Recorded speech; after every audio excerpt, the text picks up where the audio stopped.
Ça marche. Bah, écoute, on va se lancer. Bienvenue à toutes et tous qui vont regarder du coup cette vidéo qu'on enregistre là en ce moment avec Dan Duchâteau. Moi, je m'appelle Badar Ben Kiran et Dan et moi, en fait, on se connaît depuis un certain temps en partageant régulièrement à travers nos comptes sur Instagram, YouTube, nos réflexions sur la philosophie et en particulier sur la philosophie de Nietzsche. Donc Dan en plus est professeur de philosophie. Donc voilà, après si tu veux te présenter rapidement Dan, n'hésite pas. Moi, je travaille pas directement en philosophie, mais je lis énormément dans mon temps libre et principalement donc Nietzsche. Et donc l'idée effectivement de cet échange qu'on va avoir avec Dan, c'est tout simplement, on s'est dit que c'est intéressant de choisir un texte chacun qui nous intéresse en particulier sur Nietzsche et sur lequel on a envie de partager du coup notre lecture, notre interprétation. Et donc, on va le faire sous un format d'échange avec Dan pour voir un petit peu chacun qu'est-ce qui nous parle le plus dans ce texte-là. Et du coup, on avait envie de vous partager ça en direct. Donc moi, je vais commencer par le texte que j'ai choisi et qui est extrait du livre Aurore. Le livre Aurore, il date de 1881 et c'est un texte pour moi qui est extrêmement intéressant. L'une des raisons particulières de cet intérêt que je porte à ce texte, c'est que c'est l'un des premiers textes qui commence à vraiment développer la notion du sentiment de puissance et de la volonté de puissance dans les travaux préparatoires d'Aurore. Et pour moi, c'est une des idées centrales, et d'ailleurs c'est bien connu, l'idée de la volonté de puissance dans la pensée de Nietzsche. Et j'ai choisi en particulier ce texte, donc l'aphorisme 271, pardon, parce que il parle directement de cette notion de la puissance et en même temps, il aborde de manière plus générale un aspect que je trouve assez bien contextualisé parce on est en janvier, juste quelques semaines après la période des fêtes. Et le titre même de cet aphorisme, c'est Ambiance de fête. Ça me permettait voilà, de choisir un texte sur un sujet qui me paraissait clé chez Nietzsche. Et en même temps, ça me permettait de le lier avec notre contexte, on va dire, post-fête. Et du coup, ça pourrait être intéressant dans l'analyse. Donc, du coup, je propose qu'on le lise ensemble et donc qu'on partage après nos impressions, Dan et moi, sur ce texte. Je lis le texte. Ambiance de fête. C'est justement pour les hommes aspirant le plus furieusement à la puissance qu'il est incroyablement agréable de se sentir subjugué, couler soudain profondément dans un sentiment, comme dans un tourbillon, se laisser arracher les rênes des mains et assister à un mouvement dirigé vers on ne sait où. Qui que ce soit, ou quoi que ce soit qui nous rende ce service, c'est un grand service. Nous voilà si heureux, le souffle coupé, et nous ressentons autour de nous une paix hors du commun, comme au centre de la Terre, sans aucun pouvoir, pour une fois, jouer des forces primordiales. Dans ce bonheur, il y a un relâchement, le rejet d'un lourd fardeau, une descente facile, on se laisse aller à la pesanteur aveugle. C'est le rêve de l'alpiniste, qui a certes le sommet pour but, mais qui s'est profondément endormi en chemin et rêve du bonheur contraire, de la descente la plus facile, justement. Je décris le bonheur tel que je me le représente dans la société contemporaine, pressée, avide de puissance, tant en Europe qu'en Amérique. Ici et là, ils veulent retomber en titubant dans l'état d'impuissance. Cette jouissance leur est offerte par les guerres, les arts, les religions, les génies. Lorsqu'on s'est une fois abandonné pour quelque temps à une impression d'engourdissement et d'écrasement de toute chose, telle est la version moderne de l'ambiance de fête, on se sent de nouveau plus libre, plus reposé, plus calme, plus sévère, et on aspire inlassablement au contraire, la puissance. Ce texte que je viens de lire, je te propose, Dan, du coup, de te partager un petit peu mon impression générale sur c'est quoi l'idée centrale de cet aphorisme. Et bien sûr, voilà, tu rebondiras dessus et puis on continuera sous un format d'échange libre. Ouais. Pour moi, ce texte, ce que j'en retiens, c'est que les hommes qui veulent le plus la puissance, selon Nietzsche, les hommes qui veulent le plus être aux commandes et avoir du pouvoir, que ce soit du pouvoir sur soi-même ou dans le monde, eh bien, ce sont des hommes qui adorent parfois se laisser arracher les commandes des mains et qui adorent se sentir emportés par une vague de sentiments plus forts qu'eux. Et donc, en gros, c'est un petit peu paradoxal à première vue, parce qu'effectivement, bah, vouloir la puissance, moi, je me dis que derrière, il y a aussi la volonté de maîtriser les choses, d'être en maîtrise de soi et du monde, enfin, du monde autour de soi. Et du coup, le petit paradoxe, c'est qu'en même temps, c'est très agréable, et comme le dit Nietzsche dans ce texte, de se laisser bah, arracher les commandes des mains et se laisser engourdir un petit peu par quelque chose qui nous transporte, qui nous subjugue. Et ce que je trouve intéressant aussi dans ce texte, c'est que Nietzsche parle d'une paix hors du commun, quand on est dans ce sentiment d'être subjugué pardon, par quelque chose qui est extrêmement fort, et des émotions et des sensations très fortes. Et il parle aussi, du coup, que c'est un petit peu comme un rejet d'un lourd fardeau. Enfin, c'est ce qu'il dit dans le texte directement. Et je pense que, pour moi, c'est parce que vouloir la puissance, ça implique de mettre face à soi un but, une tâche qu'on veut accomplir dans sa vie, et du coup, ben, des efforts pour y arriver. Et l'homme bah, qui veut la puissance, il sait finalement que pour atteindre un but qu'il a défini, bah, il doit fournir des efforts pour arriver à ce but. Et du coup, bah, il est responsable de lui-même. Il est responsable du fait de fournir ses efforts s'il veut atteindre ce but, cette tâche qu'il veut accomplir, et donc acquérir la puissance derrière.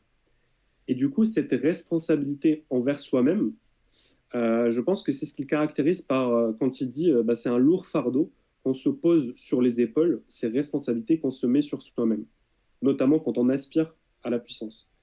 Et du coup, bah, quand quelque chose, justement comme une fête, parce que c'est quand même dans le titre, ambiance de fête, quand il y a une fête, quelque chose peut-être de collectif, on peut prendre l'exemple d'un festival, on peut prendre d'autres exemples, quand il y a juste tout simplement une musique enivrante qui prend le dessus sur mon état psychique, temporairement, bah, du coup, je ne suis plus dans un schéma mental qui est j'ai des choses à faire pour atteindre mon but, mais du coup, je me laisse emporter par un sentiment qui est très fort et qui est agréable, du coup, parce que on se sent soi-même subjugué et allégé de la responsabilité de il y a quelque chose à faire. Et donc, bah, finalement, je pense que à ce moment-là, on n'est plus confronté à un individu qu'on cherche à créer, c'est-à-dire l'individu en soi, peut-être voilà, l'individu en lui-même qui cherche à se créer à travers ses actions et à se façonner lui-même.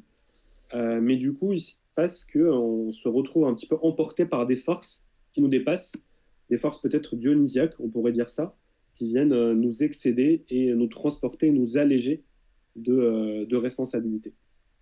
Je ne sais pas, qu'est-ce que tu en penses voilà, Ouais, de alors, ce texte. ça fait beaucoup de choses. Beaucoup de Ouais, choses. Il y a pas mal de choses qui font réfléchir. Euh, Si je regarde le texte et par rapport à ce que tu viens de dire, justement, moi j'aurais tendance à dire que c'est pas du dionysiaque, justement. Ce qu'il est en train de dire, hein, ambiance de fête moderne en tout cas, ouais, la fête moderne n'est pas dionysiaque, parce que le dionysiaque pour moi c'est justement. Alors c'est collectif, hein, mais c'est aussi un excès de l'agir, donc il y a de l'action et pas une passivité de je me laisse absorber par quelque chose. Donc je sais pas si j'ai mm, bon là-dessus, hein, mais j'aurais tendance à dire que là c'est pas du dionysiaque vu qu'il fait une critique pour ma part de la fête moderne entre guillemets et, ouais, euh, et j'ai l'impression justement que ce qu'il est en train de dire, tu sais, enfin on se connaît, on connaît tous les deux bien Nietzsche, il s'amuse beaucoup avec les glissements de sens, les glissements de terrain, etc. Un mot, il va l'utiliser d'une autre manière pour provoquer, forcer aussi une lecture plus assidue et plus rigoureuse du sens du mot, hein, comme les citations du type que périssent les faibles, etc. Tu le prends au mm. premier degré, bon bah t'as rien compris à Nietzsche, parce qu'il y C'est a, il y clair. a un travail derrière, quoi. C'est pas, c'est ce qu'il disait, faut comprendre le gris des mots. Il y a du Ouais, noir, il y a du blanc, mais toi tu dois saisir le gris. Et ça, c'est. J'ai l'impression que là, pour ce texte-là, quand il parle de puissance, et justement des personnes qui aiment la puissance, comme l'alpiniste par exemple, j'ai l'impression que ce qu'il dit, c'est que justement ce type d'homme-là ne désire pas vraiment la puissance. Je sais pas ce que t'en penses. En gros, j'ai l'impression qu'il Ah oui, désire oui, je vois ce que tu veux dire. surpose Mm. dans l'effort Ouais, ouais, d'être ouais, puissant. Tu vois? ouais. Non, je vois très bien ce que tu veux dire. Et effectivement, ce passage-là, il est intéressant sur l'exemple de l'alpiniste. Ouais. Parce que en fait, ce passage-là, effectivement, il met en lumière le fait que, comme tu dis, ce qu'il recherche à ce moment-là, l'alpiniste, c'est le bonheur du repos. Ouais. Le bonheur de la mer un peu. Enfin, je sais pas, il y a des expressions un peu le sabbat des sabbats, il y a des expressions Oui. comme ça qui reviennent des Euh, fois. Et ouais. effectivement, oui, Nietzsche ne valorise pas le fait de chercher juste le repos finalement et que ça soit pas en fait une vraie recherche du sentiment d'exaltation de la vitalité C'est et ça. du sentiment de puissance. Moi, c'est C'est ce vrai. que j'ai l'impression, ouais, comme tu dis, j'ai l'impression que, en gros, il dit on veut être libre, on veut être puissant, on veut être autonome, et pourtant, on va chercher en permanence, comme là, l'alpiniste, quand il est bien monté, on va chercher en permanence à se décharger de cette liberté, tu vois. Ouais, C'est ouais, l'impression que ça me fait, en tout cas, ce texte qui est très axé sur le bonheur, finalement. ouais.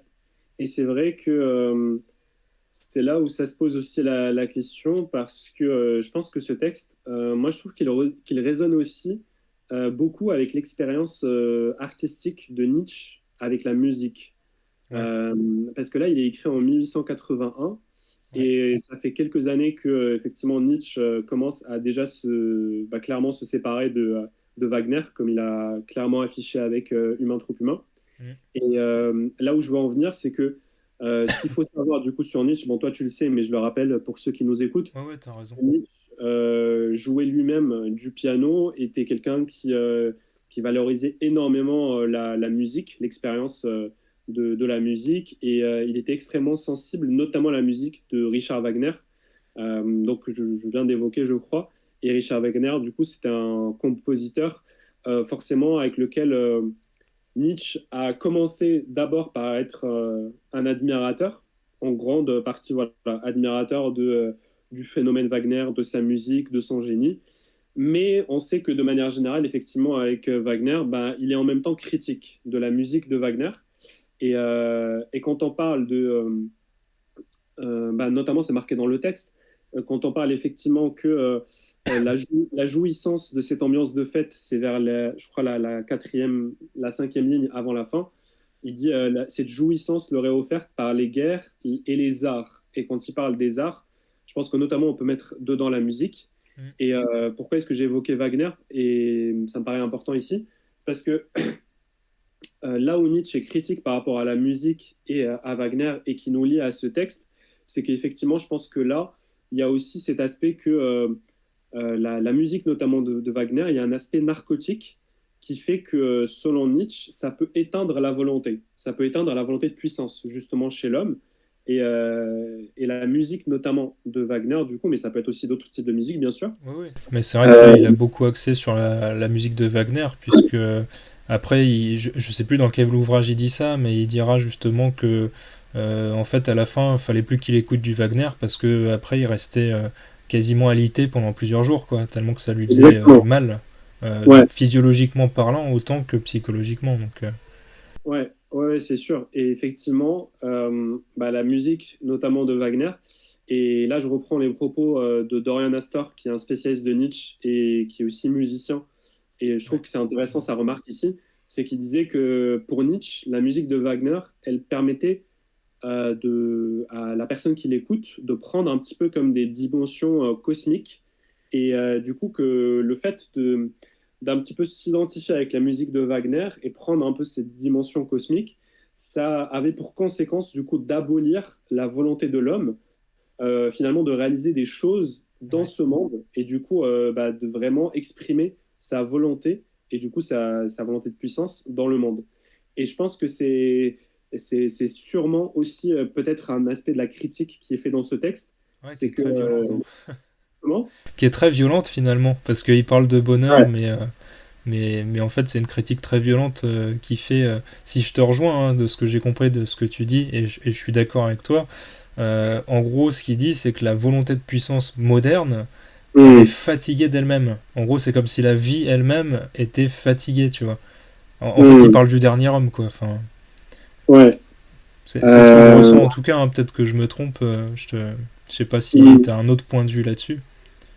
En fait, moi sur ce texte, je pense que ce qui me fait dire que c'est pas seulement une critique, ce texte-là, c'est je pense la toute fin, la dernière phrase où il dit, lorsqu'on s'est une fois abandonné pour quelque temps à une impression d'engourdissement, etc., on se sent de nouveau plus libre, plus reposé, plus calme, et on aspire inlassablement au contraire, qui est la puissance. Ouais, En fait, moi, dans ce texte, je vois aussi peut-être que ce que nous dit Nietzsche, c'est que l'ambiance de fête, enfin, en tout cas dans ce texte, elle peut permettre, ça peut être un peu comme un repos temporaire qui peut nous ouais, permettre de revenir par la suite plus reposé et du coup plus fort pour rechercher encore de nouveau la puissance. Et en fait, en parlant d'ambiance de fête, bah, effectivement, on a le contexte dernièrement déjà avec les périodes de fête de fin d'année qu'on vient de vivre. Et je pense que là, ça dépend de comment, c'est comme souvent avec Nietzsche, ça dépend de comment est-ce qu'on s'en saisit de cette période, qu'est-ce qu'on en fait finalement. Et par ouais, exemple, bah, cette ambiance de fête où effectivement, après, je pense que toi, enfin, voilà, tu donneras aussi bien sûr ton point de vue, Dan, parce que je sais que tu as écrit en plus des articles sur cet aspect du Nouvel An et de la période des fêtes, et c'est intéressant qu'on en discute. Mais je pense que c'est une période, effectivement, la fin d'année notamment, on se retrouve en famille, où souvent, bah, effectivement, on mange bien, on passe un bon moment, on lâche prise, voilà, la soirée du Nouvel An. Ça peut être des moments où justement on se laisse absorber par bah, l'ambiance collective et une période un petit peu de lâcher prise. Mais on ouais, sait que souvent derrière, bah, c'est une période où les gens ont quand même tendance à avoir envie de revenir avec des objectifs, des résolutions. Bien sûr, il y en a pour une bonne partie qui sont des résolutions qui ne sont pas tenues. Et là, clairement, bah, c'est critiquable en termes de solidité de cette volonté. ouais, Mais pas forcément pour tout le monde. Il peut y avoir des personnes effectivement qui se régénèrent et ça leur donne l'occasion, cette période de fête, et notamment les fêtes de fin d'année, bah, de faire effectivement un peu cette sorte de bilan et de se redire, bah voilà, pour la nouvelle année, comme le texte de Nietzsche là dans Le Gai Savoir, bah, ouais. pour la nouvelle année, je vise encore, je pense encore. Et du coup, bah, j'ai encore envie d'encore plus affirmer tel mode de vie, et notamment telle manière de penser. Et Nietzsche, donc forcément, avec sa pensée de la mort fati, mais dont Ouais. on pourra reparler avec ton texte que Faudra toi, qu'on tu as se le choisi. fasse une fois, ouais, celui-là. Ouais. Comment? Faudra qu'on se le fasse celui-là aussi, ouais. Ah là, c'est sûr, tu vois. Mais je pense que voilà, effectivement, ça peut être. C'est quoi la manière dont on se saisit de ces périodes de fête et de repos temporaire de la volonté? Parce Ouais, que bah, Nietzsche, même avec certains de ses derniers textes, il le disait lui-même, il y avait certains de ses textes, c'était un peu du délassement, tu vois. Genre, je crois qu'il écrit ça à travers Le Crépuscule des idoles. Il dit que c'était un texte un petit peu de délassement, etc. Et, en tout cas, je sais pas comment il dit ça, délassement de psychologue ou quelque chose comme ça. Et mm, je pense qu'on a peut-être besoin aussi de ces périodes où on lâche prise pour revenir encore plus fort, tu vois. ouais, Et si je prends mon exemple personnel, pendant la période des fêtes, tu vois, vraiment de manière complètement, voilà, un exemple très concret. Par exemple, moi, pendant les derniers jours là, de l'année 2025, c'est vrai que j'étais rentré voir ma famille et du coup, j'étais sorti un petit peu de mon cadre habituel, on va dire. Et c'est une période où, par exemple, moi, pendant cette ambiance de fête, un petit peu de fin d'année, je me suis laissé absorber par une série où vraiment c'est juste un moment de pur plaisir, où je me laisse bah, complètement absorber par l'histoire de la série. Et parfois, bah, du coup, je pouvais passer plusieurs heures, ouais, clairement en cassant ma régularité et un peu mon mode de vie le reste de l'année. Tu vois, moi, je suis quelqu'un, moi, tu le sais sans doute, toi, Dan, mais je suis quelqu'un qui, en général, dort à une heure bien précise et me réveille assez tôt. Et ouais, là, bah, typiquement, pendant cette période, je m'autorisais à dormir bah, parfois très tard, tu vois, 2 heures, 3 heures du matin, juste parce que j'étais pleinement absorbé par bah, un petit peu le fait hein, d'être un peu emporté par l'histoire, notamment la série en question. Bah, c'était une série que peut-être tu connais, toi, Dan. C'est Dexter. Peut-être que ça te parle. J'ai déjà regardé, mais il y a très longtemps. Il y a très longtemps, ok. Tu vois, cette série, moi, j'avais déjà regardé pareil, et du coup, je l'ai revue et je me suis replongé pleinement dedans. Et en même temps, bah, c'est vrai qu'à la fin de cette période de fin d'année, bah, bien sûr, je suis revenu de manière beaucoup plus, on va dire, reposé et plus ambitieux Ouais. encore sur l'année à venir, en me disant, bah, effectivement, je vais me remettre à avoir ma régularité le matin, à mon réveil, etc., et à poursuivre mes objectifs. Ouais, ça me fait penser au. Tu sais, je t'avais dit que je m'étais lancé un peu le défi là, cette année d'essayer de lire plusieurs livres sur Nietzsche, des commentateurs notamment, mais pas forcément que ça. Et Ouais, bon, bah, je suis un lecteur très long, hein, donc j'en ai pas encore lu beaucoup. Je suis à 4-5, je crois. Mais ouais. justement, là, ce que tu dis, ça me fait penser à l'ouvrage de Ponton sur la philosophie de la légèreté. Mhm. Et justement, j'ai l'impression à un moment qu'il parle de quelque chose comme ça. Euh, Où en gros, il va, bah pareil, il va dire de Nietzsche que justement, il parle aussi de la religion, par exemple, en tant que narcotique, tu vois. Ouais. Et donc, je trouvais ça intéressant, comme tu as utilisé le terme tout à l'heure, si je dis pas de bêtises. Ouais. Et je sais pas si tu pourrais en dire un peu plus, enfin, si tu pourrais redévelopper un peu là-dessus. Enfin, j'ai l'impression qu'il y a un truc intéressant, mais j'arrive pas là, à bien le verbaliser. Sur l'aspect un petit peu du côté narcotique de la musique. Ouais, et même là, en soi, on parlait du bonheur. Toi, tu disais que le bonheur, finalement, si je t'ai bien compris, c'était un peu un lâcher-prise.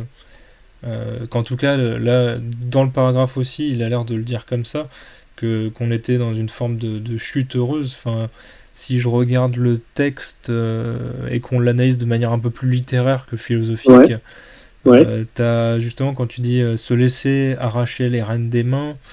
ouais, Un peu plus loin, je crois, il parle. Ouais, il y a tourbillon, il y a ouais, descente, ouais. pesanteur, le sommeil de l'alpiniste, etc. Tu vois, enfin, euh, c'est comme quand il dit, si j'y reviens à sans aucun pouvoir, pour une fois, jouer des forces primordiales, tu vois. Ouais, ouais, ouais. Bah, du coup, j'ai l'impression. euh, alors après, comme je te dis, moi, j'ai pas, j'ai pas trop travaillé le texte, donc justement, toi qui l'as plus analysé que moi, tu pourras me dire Ouais. si si là, je fais une lecture où je me trompe totalement. Mais j'ai l'impression que le bonheur dont il parle, c'est un peu le fantasme d'être un objet, si tu veux, plutôt qu'un sujet. C'est-à-dire être porté par quelque chose de Mmh. plus grand que soi, tu vois, genre, je sais pas, bah, Dieu, Ouais, l'art, ouais. l'histoire, etc., la nation. Tu vois Mmh. que, en gros, c'est un peu ce que j'ai l'impression de comprendre voilà, c'est pas ma première lecture non plus, mais bon, Mmh. au bout de la quatrième, cinquième lecture, sans avoir trop réfléchi dessus, j'ai l'impression qui dit que c'est ne plus être acteur finalement, mais plutôt spectateur ici de sa propre vie. Donc de se désincarner un petit peu, tu vois. Mais peut-être Ouais, que ouais, je me trompe, hein. non, non, je vois ce que tu veux dire. En fait, c'est vrai que moi, à première vue, enfin, pas vraiment à première vue, enfin, c'est une des idées qui m'est venue en analysant ce texte, Ouais, c'est que quand il dit sans aucun pouvoir, pour une fois, jouer des forces primordiales, moi, je l'ai un petit peu lié avec un texte de Nietzsche où il parle notamment de son expérience d'inspiration pour le ouais, texte Ainsi parlait Zarathustra. Et je crois que dans Ecce Homo, il y revient aussi. Mais il y a certains textes comme ça qui laissent penser que, en fait, l'expérience notamment artistique et pour écrire ainsi par les Zarathustra, en fait, il a comme senti que l'inspiration lui venait du dehors, tu vois, et que, en quelque sorte, en fait, ça prenait possession de lui, et que du coup, il avait même plus à faire un effort de volonté pour écrire un livre comme Ainsi par les Zarathustra, qui ouais. est quand même l'un de ses chefs-d'œuvre, clairement. Et ce texte-là, euh, pour moi, du coup, la manière dont il en parle notamment, c'est aussi une expérience d'inspiration très forte et sur lequel, en fait, on se retrouve à avoir naturellement les forces et l'inspiration pour écrire sans finalement être tant que ça, je sais pas comment te dire, mais Ouais, c'était pas dans un choix conscient, tu vois. ouais. J'avais presque l'impression qu'il a écrit Zarathustra vraiment sous le coup d'une inspiration furieuse qui lui venait du dehors, tu vois, et que je rapprocherais un petit peu de quand il dit ici sans aucun pouvoir pour une fois, tu vois. Ouais, et dans ce cas-là, est-ce que ça se rapprocherait de, tu sais, de la métamorphose de l'enfant dans Ainsi parlait Zarathustra, l'innocence de Ouais, l'enfance? ouais, très bonne remarque. Ouais. Je pense qu'effectivement, ça pourrait se rapprocher, ouais, carrément. Carrément, ouais, parce qu'il y a cette notion du commencement, de la création, Ouais, et ce en serait même un temps, lâcher prise plutôt vers la création alors dans ce cas-là. ouais, ouais, c'est ça. Effectivement, ouais. Puis il y a cette notion de lâcher prise vers la création. Je pense qu'on peut le voir bien sûr de deux manières. Il y a peut-être le lâcher prise qui va vers le fait de, voilà, de désirer être spectateur et finalement de ne pas avoir une authentique envie de créer. Mm. Et il peut y avoir en même temps la personne qui, temporairement, peut lâcher prise. Et en même temps, ça favorise ses forces créatives, tu vois. Ouais. Et du coup, ça te permet de revenir par la suite de manière encore plus puissante dans ton activité créative. Donc oui, je pense que ça peut être aussi une manière de le voir complètement. Ok, c'est intéressant. Mm. Et après, si tu veux, on peut aussi, je pense, élargir ce texte, mais plutôt, du coup, plutôt en allant sur le côté, effectivement, le côté spectateur, comme tu dis. Je pense qu'en même temps, il y a une critique, et effectivement, ce texte, il résonne aussi, je pense, avec le rapport clairement qu'on a avec le divertissement, parce Ouais, qu'il ouais, parle c'est pour ça il voilà. est assez difficile, je trouve. Désolé, je te coupe. Non, t'inquiète. Mais pour rebondir sur ce que tu dis, ouais, je le trouve assez difficile dans le sens où j'ai l'impression, bah, encore une fois, oui, il fait des glissements de sens notamment. Et en fait, si bah là il y a un truc qui me plaît par exemple, bah, peut-être que je me suis engouffré dedans parce que ça me plaît, et en fait je me suis fait piéger par Nietzsche, quoi. Donc c'est pour ça que j'y vais avec pincette là sur cet aphorisme, parce qu'il Ouais, il est très intéressant et j'ai l'impression qu'il essaye de m'avoir, entre guillemets. ouais, c'est D'où ma possible. prudence sur celui-là, parce que il y a des choses où je me dis je l'interprète comme ça, mais est-ce que c'est comme ça qu'il faut l'interpréter? J'ai des doutes. Non, non, mais c'est possible. C'est aussi pour ça que c'est intéressant, effectivement, qu'on en parle. Ouais, et puis Parce qu'on que, donne plusieurs points de vue en plus, ça c'est cool. ouais, c'est exactement ça. Ouais. Je pense qu'effectivement, il faut voir un peu tous les différents angles. Et c'est sûr que il y a le côté, clairement, dans ce texte, du rapport au divertissement. Et je pense que c'est là, on peut le rapprocher aussi, bien sûr, de notre époque. C'est que nous, en 2026, avec toutes les sources de divertissement, alors ça peut être des fêtes, des festivals auxquels Ouais. on va avec des amis, ça peut être tous les divertissements qu'on a à foison, TikTok, Instagram, les réseaux sociaux, Netflix, les écrans partout. Mm. Forcément, on vit dans une époque où je pense que c'est là aussi intéressant de se poser la question, mais j'ai l'impression que on a quand même, enfin, comment dire, il y a d'un côté, c'est dans ce texte, je pense, l'envie d'un petit peu de fuir ses responsabilités. Mm. Et il dit ça dans le côté où on lâche les rênes, et Ouais. du coup, on devient spectateur de quelque chose. Et clairement, quand on parle d'être spectateur, ben, en fait, on a toutes les sources de divertissement, quoi. On est spectateur des réseaux sociaux, de tous les écrans qui nous assaillent et qu'on utilise de manière plutôt orientée consommation et pas production.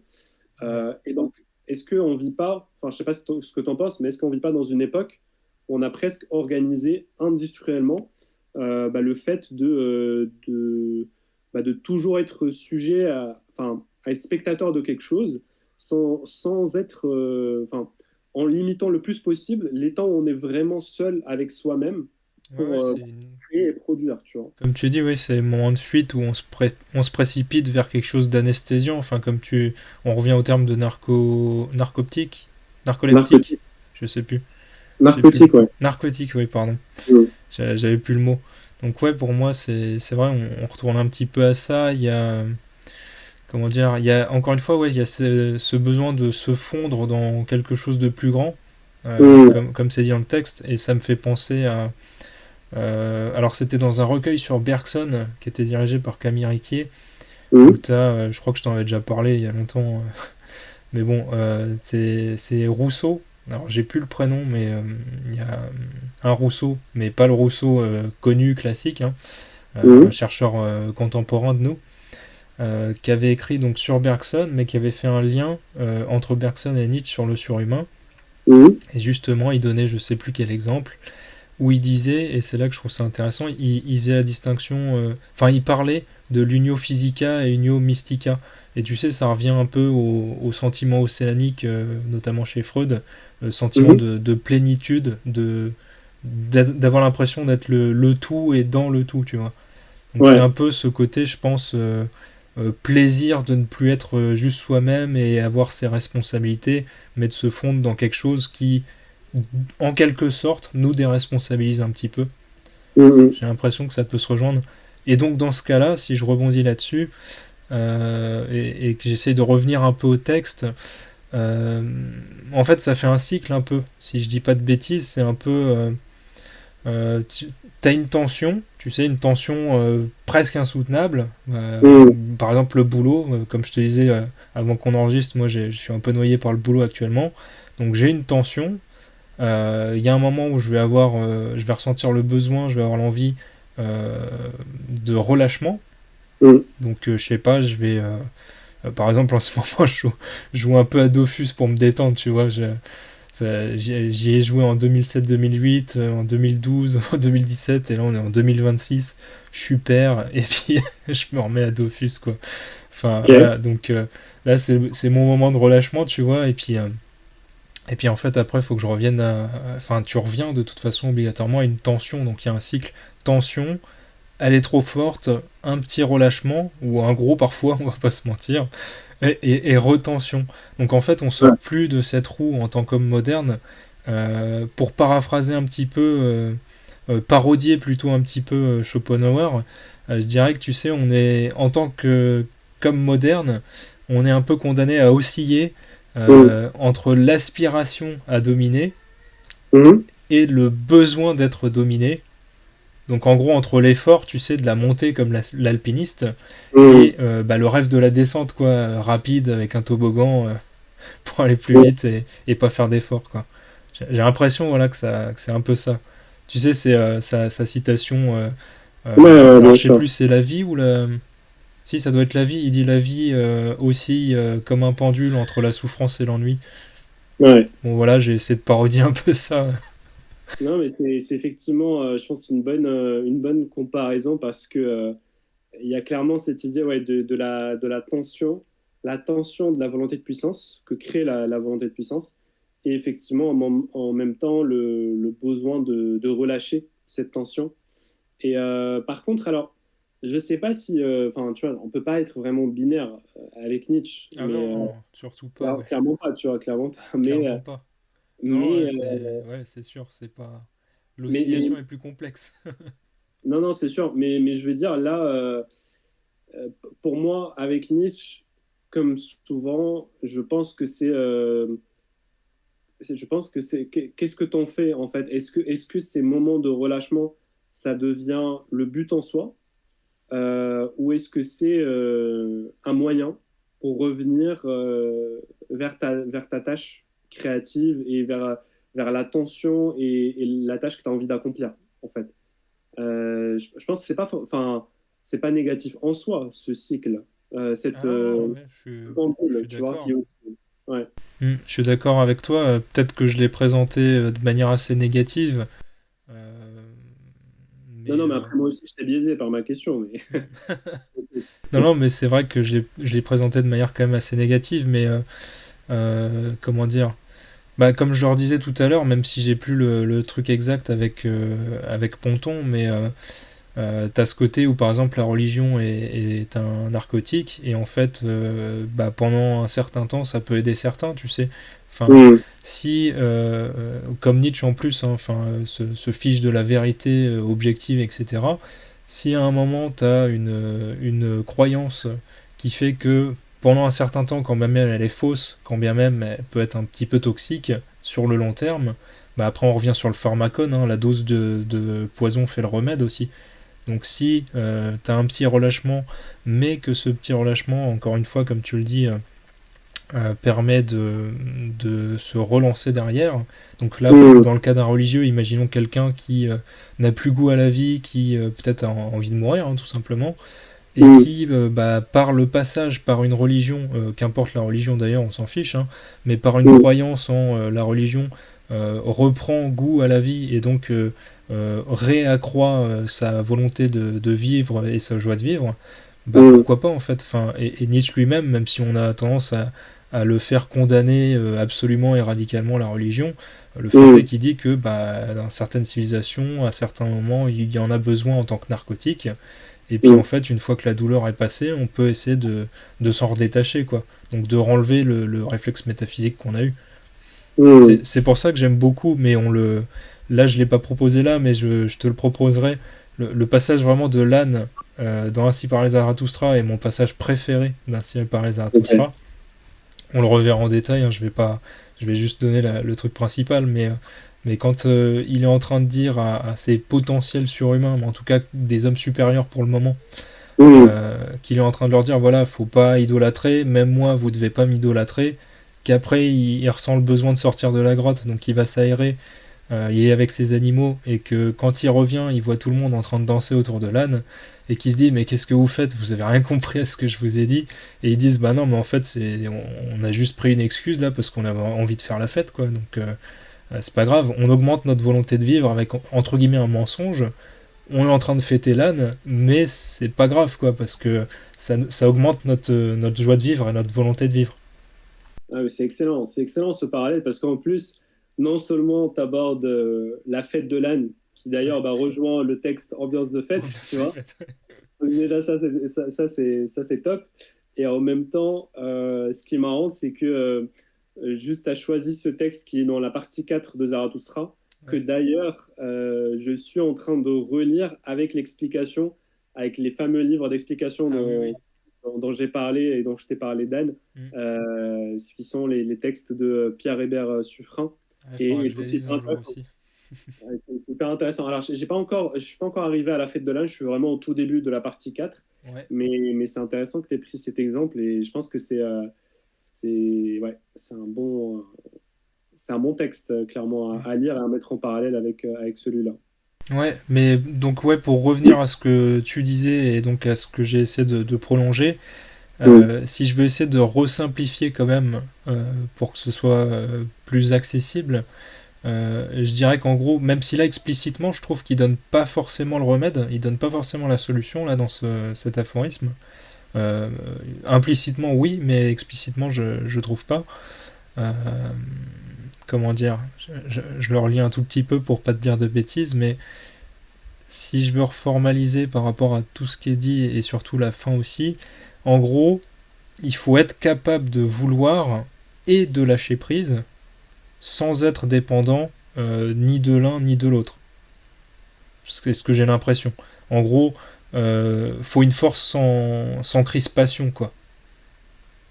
Je sais pas si tu vois ce que je veux dire ou si j'ai encore complexifié la Euh, chose. En fait, j'essaie de me dire, quand tu dis sans être dépendant du relâchement ou de la tension, Ouais. tu veux dire quoi par là? Bah en gros, c'est encore revenir un peu au dionysiaque, à la danse, c'est-à-dire apprendre à danser entre les deux pôles, quoi. C'est-à-dire ne pas être possédé par l'un ou par l'autre. Pas être à 100% dans la tension, mais pas être à 100% non plus dans le relâchement. Parce Ouais. qu'on reste un être humain. L'être Mmh. humain, il a une quantité d'énergie pour une journée qui est limitée. Il peut Ouais, pas ouais, ouais. tout faire n'importe comment. Et donc, Mmh. faut bien qu'à un moment, il y ait ce moment de relâchement aussi. Mmh. Donc, c'est un peu jongler de faut pas que je sois à fond dans la tension parce que ça va être trop Ouais, pour un être humain. C'est d'ailleurs pour ça que Nietzsche dit que l'homme a besoin d'art pour vivre, hein. ouais, ouais, Euh, complètement. et donc, Mais en fait, c'est et ça, pas t'as tout 100% résumé. c'est ça, dans le relâchement non Ouais, plus, ouais. quoi. Parce que Non, sinon, je tu pense, deviens nihiliste. ouais, je pense que t'as bien résumé, effectivement. Et c'est intéressant parce que, euh, comme le disait aussi Nietzsche dans un de ses textes, c'est que notamment quand il prend l'exemple des Grecs antésocratiques, Ouais. et je reprends d'ailleurs cette expression de antésocratique plutôt que présocratique, C'est parce assez que marrant, ça, oui.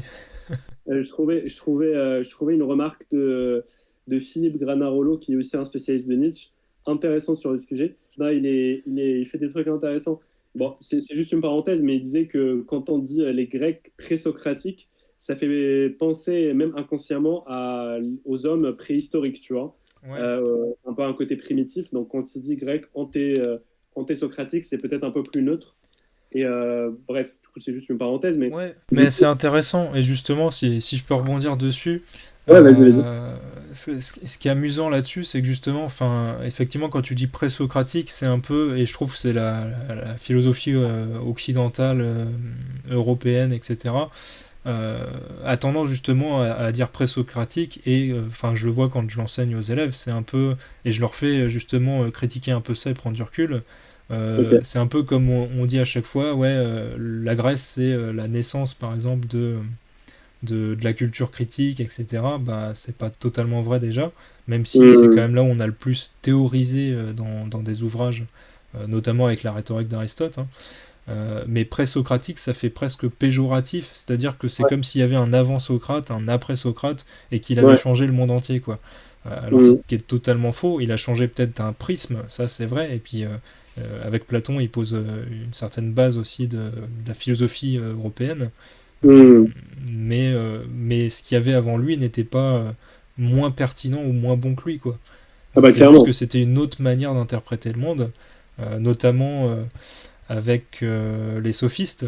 Avant, avant Socrate, il y avait beaucoup de sophistes, et on critique souvent les sophistes, Hum, hum, parce que justement, ils se fichent un peu de si ce qu'ils sont en train de dire c'est vrai ou pas. hum, Mais en fait, c'est hyper intéressant de fonctionner comme ça aussi. Donc, hum. se recréer un narratif, par exemple, je sais pas, quelqu'un a un traumatisme, là je vais plus dans un pan psychologique, hein, mais je recrée un narratif dessus pour être résilient, par exemple. Bah, en fait, voilà, j'ai encore une fois augmenté ma volonté de puissance, ma volonté de vivre, ma joie de vivre, etc. Parce que je me suis euh, réinventé, entre guillemets, et que j'ai changé, en fait, ce traumatisme, je l'ai transmuté en force, quoi. C'était une fragilité en moi, mais je l'ai transformé en force. Exactement, c'est effectivement le fait d'avoir besoin, on a besoin d'illusions pour vivre, on a besoin d'art pour vivre, et effectivement, pour surmonter des traumatismes, c'est un bon exemple pour en parler dans ce cas-ci. Et c'est vrai que clairement, il y a pas tout qui est à rejeter dans les Grecs antésocratiques, du Ouais. coup. Et c'est marrant du coup, anté-socratique, ça me fait penser. Enfin, justement, anté-socratique, c'est comme si c'était l'inverse de Socrate, tu vois. Donc il y a plus une relation un peu. Enfin, c'est amusant, ça fait un peu conflictuel, comme s'il y avait un duel entre les deux, quoi. Ouais, ça fait un peu comme le antagoniste, Ouais. en effet. Là où effectivement j'avais fait un lien avec ce que tu disais entre trouver le bon équilibre, entre guillemets, entre la tension et le besoin de relâchement, dont on a parlé, ce fameux pendule, c'est qu'il y a un des textes de Nietzsche où il dit que chez les Grecs antésocratiques, du coup, il y a cette manière d'arriver à, en gros, instaurer un petit peu bah, justement des fêtes dans leur vie collective et même dans la vie individuelle, un peu ces moments de fête où en gros, c'est des moments qui sont programmés euh, pour permettre un peu le relâchement de la tension, des Ouais. pulsions agonales notamment, des pulsions en gros qui sont entre guillemets affirmatives de la volonté de puissance. Et, et voilà, et qui avait aussi besoin en gros de se laisser le temps pour des pulsions qui, entre guillemets, pourraient être cataloguées pardon, négatives, Ouais. euh, mais de leur laisser un espace pour vivre, tu vois. Et c'est peut-être ça ce que Nietzsche trouve pas déconnant chez les Grecs antésocratiques, c'est qu'on arrivait en gros à pas chercher à arracher les pulsions le besoin un petit peu de relâchement et les pulsions peut-être négatives qu'on a avec Ouais. mentalement. Bah, avec Platon, on commence justement à rendre péjoratif le plaisir sexuel, par exemple. Hein. Donc, Ouais, tout ça, faudrait presque le faire en cachette si tu lis La République de Platon. ouais, Alors qu'avant, oui, bah déjà, il y a des orgies, par exemple, et les orgies mm, sont pas faites pour rien. Hein. C'est pas que pour le fun entre guillemets. Bon, il y avait mm, tout un rapport mythologique évidemment hein, pour rendre grâce aux dieux, honneur, etc. Mais c'était mm, aussi, ben, on régule en fait ces pulsions-là. On sait que ouais, potentiellement, oui, c'est des pulsions qui peuvent rendre plus agressifs, par exemple. Eh mm, bien, si vous donnez un espace où elles peuvent s'échapper et avec le consentement de tous, hein, eh Mm. ben, c'est parfait, quoi. Enfin, ça veut dire que tu baisses le taux potentiel d'agressivité d'une communauté parce que Mm. tu octroies des moments justement où ces pulsions qui sont censées être un peu cachées entre guillemets pendant l'année, bah tu peux les Mm. libérer pendant telle ou telle fête, quoi. Bon, Ouais, c'est un exemple parmi tant totalement. d'autres, hein, mais Ouais. Non, non, c'est sûr.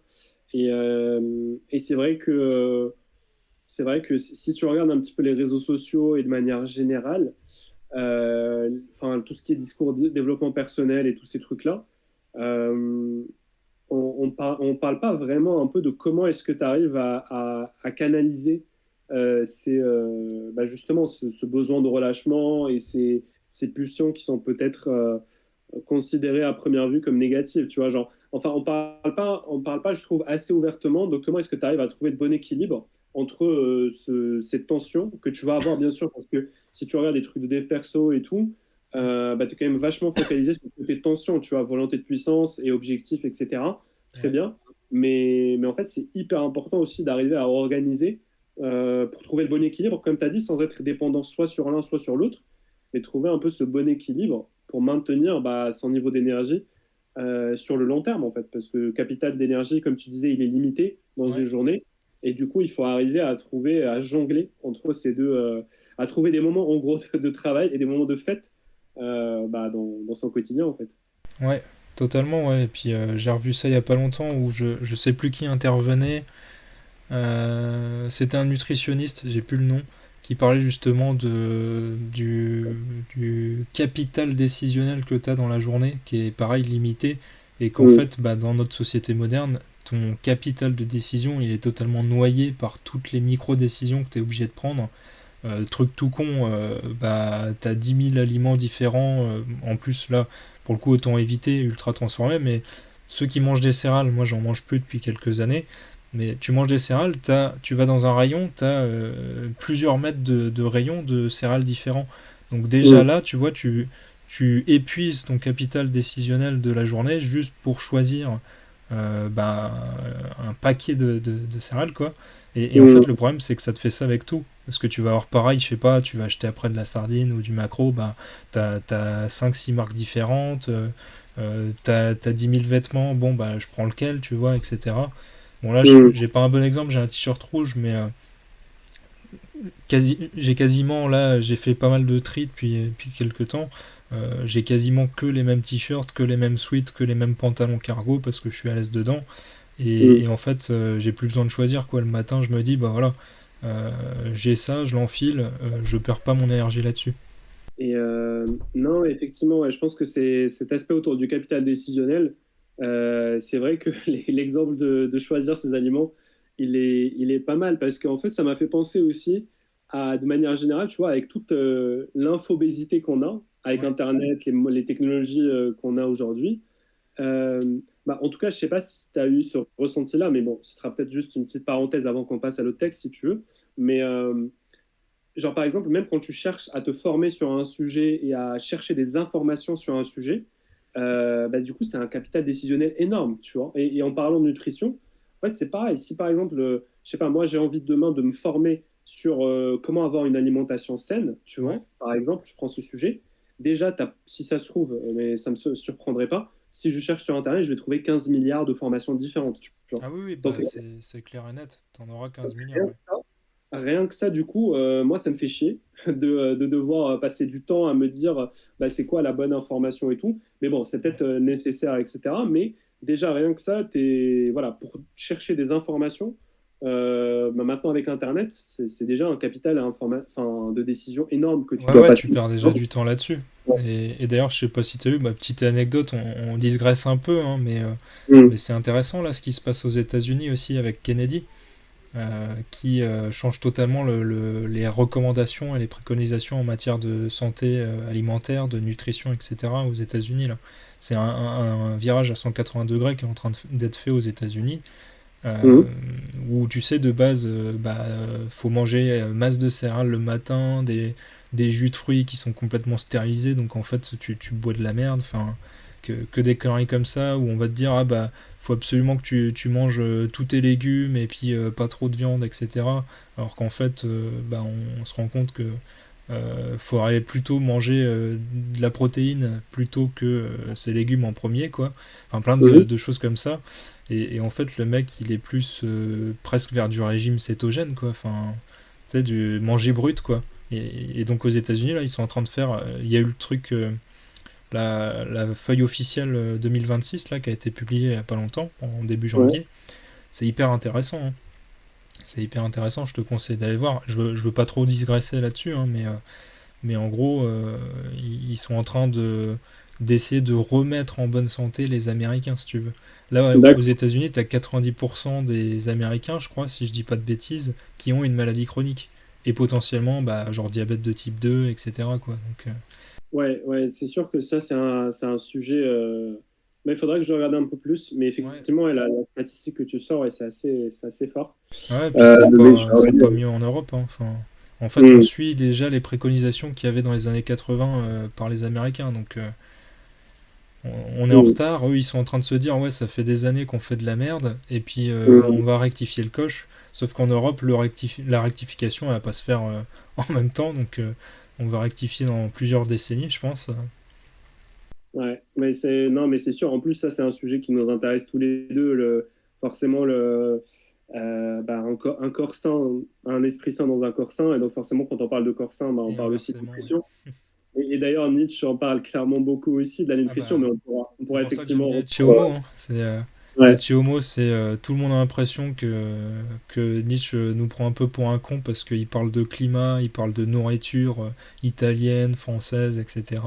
Et en fait, non, il parle de tout ce qu'on n'a plus l'habitude d'interroger et de tout ce qui fait qu'on va pouvoir accroître notre volonté de puissance, donc notre désir de vivre, encore une fois, et notre joie de vivre. ouais, ouais, Ça ouais. se fait dans tout ce qu'on a arrêté de justement de fournir du capital décisionnel dedans. Parce que quand tu te fais chier à choisir entre deux trois céréales, mais que de toute façon les céréales sont pas forcément bons pour ta santé et que c'est inflammatoire, bon bah en fait t'as pas ça t'a servi à rien quoi. Par contre si tu te dis tu prends le temps et que tu fais l'effort de te dire qu'est-ce qu'il faut vraiment que je mange et que tu te fies pas juste aux recommandations de l'OMS etc, bah, tu vois qu'en fait les recommandations bah, elles sont nulles quoi. Enfin, elles sont pas faites pour ta santé tout simplement, elles sont faites pour l'agroalimentaire notamment, Hmm. donc pour les grosses industries. Enfin, y a pas mal de trucs sur PubMed là-dessus qui sont pas mal. Mais bon, là je digresse un peu trop, mais après c'est sympa, c'est pas, je pense pas que ce soit Oui, très grave, tu sais qu'on, puisque de toute façon c'est l'aphorisme qui nous a amené à ça, hein. c'est C'est ça. pas, C'est le cheminement voilà, qui c'est a pas très fait qu'on est grave de, arrivé sur ce sujet. Donc, c'est la faute à l'aphorisme, c'est pas notre faute. déresponsabilisons-nous. Voilà, c'est ça. Mais tu as parlé des Chiyomo, donc ça peut nous faire un petit peu aussi une transition, justement, Ouais, avec le ouais, bah texte ouais, parce suivant. que c'est vrai que ça fait. On est déjà à 1 heure à peu près, donc si tu veux, on peut essayer de Ouais, voir pour switcher sur Homo. Sauf si ouais. t'as quelque chose à redire là sur l'aphorisme. Non, non, moi, je pense qu'on a clairement fait le tour. Et on peut effectivement passer à l'autre qui est passionnant aussi. Bah ouais, ok. Bah après, non, enfin, comment dire. Je pense qu'on a bien survolé le texte. Après, évidemment, il y a plein de choses à en dire encore, hein.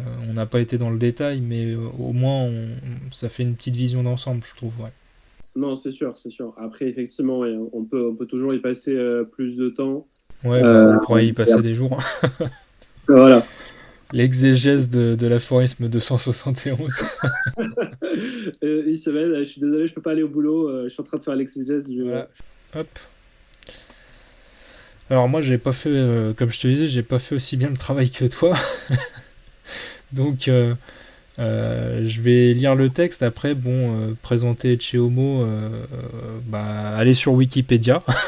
Ça fait très bien le travail. Et puis on va surtout s'attarder nous sur l'échange qu'on a, ce qu'on va faire ressortir dessus, quoi. Même si c'est intéressant, je trouve, de le présenter. Là, hormis le fait que je le trouve hyper intéressant cet ouvrage-là, et que même si c'est pas habituel, c'est l'ouvrage que je conseille de prendre pour commencer à lire Nietzsche, même si c'est assez atypique comme proposition. En général, on en propose d'autres qui sont plus simples, entre guillemets. Mais ce que j'aime bien dans cet ouvrage-là, c'est justement qu'il fait un retour aussi critique sur ses propres ouvrages, notamment sur la naissance de la tragédie, par exemple.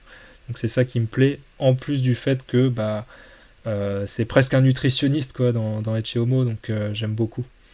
J'aime beaucoup ça, puis bon, le petit côté ego trip aussi est amusant, quoi.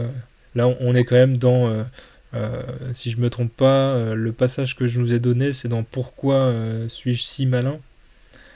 Euh, Non, je Enfin, pense que c'est non, pourquoi je c'est. suis un Pardon, destin. ouais, on est dans le paragraphe 2 donc d'Ecce Homo, Pourquoi je suis une fatalité. Encore plus Ouais. marrant. Donc on est dans la provocation, évidemment, hein. Et donc, bah, pour commencer, je vais le lire une fois. Comme ça, tout le monde va l'avoir un peu en tête. Puis, de toute façon, vous l'avez affiché. Donc, paragraphe 2, Pourquoi je suis une fatalité. Veut-on la formule d'une pareille destinée qui se fait homme? Elle se trouve dans mon Zarathustra. Et celui qui veut être créateur dans le bien et dans le mal devra d'abord être destructeur et briser des valeurs. Ainsi, le suprême mal fait partie du suprême bien, mais le suprême bien est créateur. Je suis de beaucoup l'homme le plus terrible qu'il y eût jamais. Cela n'exclut pas que je devienne le plus bienfaisant. Je connais la joie de détruire à un degré qui est conforme à ma force de destruction. Dans les deux cas, j'obéis à ma nature dionysienne qui ne saurait séparer une action négative d'une affirmation. Je suis le premier immoraliste, c'est ainsi que je suis le destructeur par excellence. Et là, ce que j'aime beaucoup sur ce passage, en fait, c'est qu'il me fait penser. Alors, si dans Ainsi parlait Zarathustra, mon passage préféré c'est l'âne, ma citation préférée c'est Je te sais capable de tout le mal possible, c'est pourquoi j'exige de toi le bien. Et je trouve que là, c'est une introduction parfaite à ce paragraphe, quoi. Donc, j'ai rien préparé à l'écrit, moi, pour parler de cet ouvrage-là. Mais ce que je peux dire, euh, et puis n'hésite pas à me couper si tu veux réagir, c'est que là, ce qu'il est en train de nous dire, il commence, bah, comme à son habitude, hein, à scandaliser un peu, à choquer un peu par ses propos, puisque là, il est en train de nous dire que pour créer le bien, il faut d'abord être destructeur. Donc, en gros, pour être créateur, il faut d'abord détruire des choses. C'est ce que je comprends en tout cas pour le moment. Pourquoi est-ce qu'il nous dit ça? J'ai l'impression c'est que parce que justement ce qu'on appelle le bien, c'est déjà saturé, si tu veux, de morale chrétienne notamment en France et en Europe, qui, bah, pour Nietzsche, sont en fait aujourd'hui des certitudes mortes, hein, puisque bah, Dieu est mort, hein, selon Nietzsche, et c'est nous qui l'avons tué. Donc il nous reste encore l'ombre de Dieu, c'est-à-dire les valeurs qui allaient avec lui, le bien, le bon, le juste, etc. Et donc l'idée de bien qu'on a déjà est assez mortifère, et donc il faut déjà détruire l'idée de bien qu'on a, ce qu'on s'en fait comme idée, pour ensuite recréer ben, un bien plus satisfaisant, plus vivant, plus en faveur de la vie.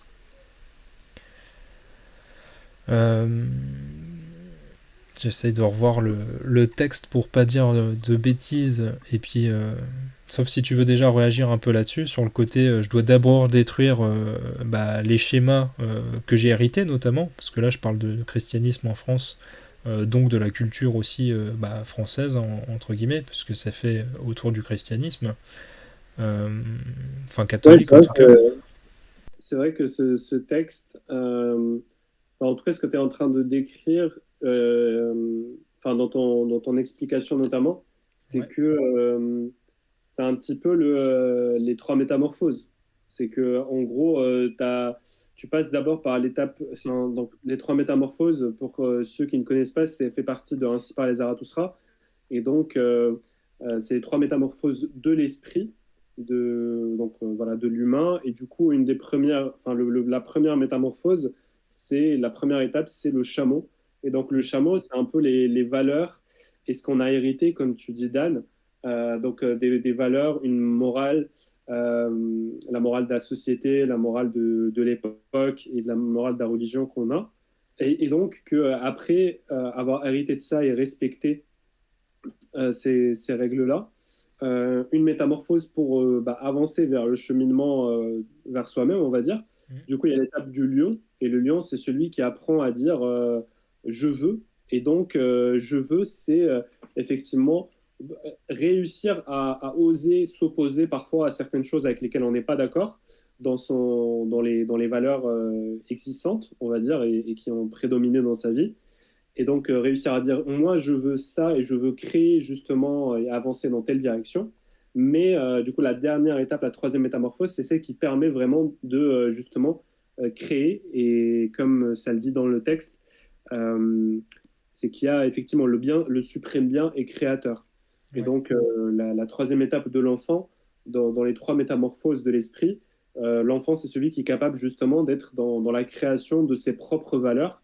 Et donc, je pense que voilà, c'est aussi là où effectivement on peut authentiquement vivre selon les normes qui nous semblent, nous, affirmer notre existence. Et pour Nietzsche, ce qui est à privilégier, c'est effectivement des valeurs qui affirment la vie, Mm. qui affirment l'existence, qui affirment la volonté de puissance, dans le sens qui est celui de l'accroissement, du fait de, voilà, d'être dans une vision plus saine de la réalité et du monde.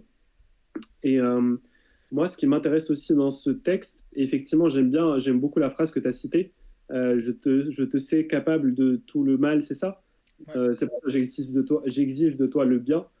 Et effectivement, il y a cette phrase, le suprême mal fait partie du suprême bien. Et, Ouais. et en fait, quand il parle de ça aussi, pour moi, Nietzsche, ce qu'il fait dans ce texte, c'est que c'est ce qu'il fait dans l'ensemble de sa philosophie, c'est qu'il brise le dualisme, il brise la dualité entre les deux pôles bien connus du bien et du mal. D'ailleurs, il a même un ouvrage qui s'appelle Par-delà bien et mal, comme Ouais. tu le sais, Dan, évidemment. Et donc, briser ce dualisme entre le bien et le mal, notamment, c'est reconnaître que dans l'humain, le mal est nécessaire au bien. Et on pourra prendre des centaines d'exemples, et bien sûr en mettant des nuances, évidemment, dans cette phrase. Mais un exemple très terre à terre, par exemple, que le fait que le mal est nécessaire au bien, ça peut être que juste l'exemple du sport. Ça fait mal. Ce qui fait mal quand on fait du sport, la Mm. douleur musculaire, le fait d'aller justement se mettre dans un effort qui demande de se confronter aux limites de son corps et donc d'aller pousser dans ses retranchements, on va dire, c'est ça qui est nécessaire au bien-être en même temps du corps. C'est ça qui est nécessaire au bien-être du corps, à sa capacité à se renforcer, à développer la résistance à la douleur et à accroître aussi ses muscles si on est dans un objectif voilà, d'accroissement et de renforcement musculaire. Et donc, bon, bref, c'est juste un exemple, bien sûr. Ouais, non, mais je suis Mais, d'accord avec toi. Ça transmet bien ce que tu dis, le fait que le mal est au service du bien, en fait, d'un bien plus élevé.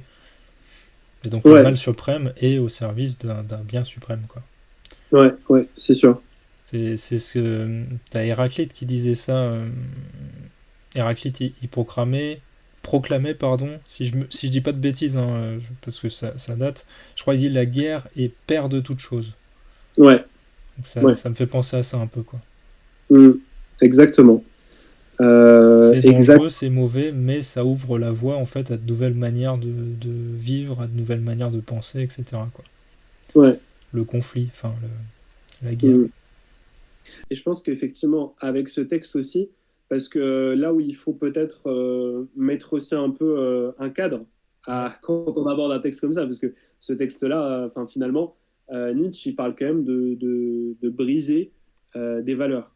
Et ouais. donc, c'est important de mettre l'accent sur le fait que Nietzsche parle sur le terrain des valeurs et des normes, et qui n'est pas en train de justifier la destruction de personnes ou je sais pas quoi. Ah oui, oui, Euh, non, c'est pas du tout ça, effectivement. En plus, c'est métaphorique, t'as raison. ouais, et je pense que parfois, en fait, euh, les gens, ils ont tendance, déjà, quand ils voient quelque chose comme ça, ils ont tendance à se dire, est-ce que ça veut dire que forcément, toutes les valeurs qu'on a héritées du passé, est-ce qu'elles sont forcément à rejeter? Je pense que pour Nietzsche, pardon, non. En fait, elles ne Non, sont pas pas du tout. Ouais. forcément à rejeter. C'est que parfois, et je pense que c'est ce que parfois les gens reprochent à Nietzsche, mais peut-être parce qu'ils ont mal lu d'ailleurs, hein, parce qu'il ose Ouais. être provocateur, il ose justement choquer le lecteur parfois. Justement, les gens, ils peuvent faire des raccourcis. Ils peuvent se dire, Nietzsche invite à briser toutes les anciennes valeurs ou toutes les valeurs héritées ou des valeurs religieuses ou quoi. Et d'ailleurs, tu l'as très bien dit tout à l'heure, il peut y avoir des personnes pour qui la religion ça peut être vraiment bénéfique. Et donc, Ah bah oui, euh, oui.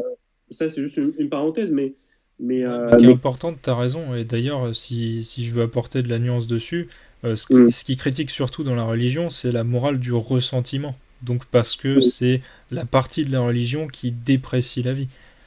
hum.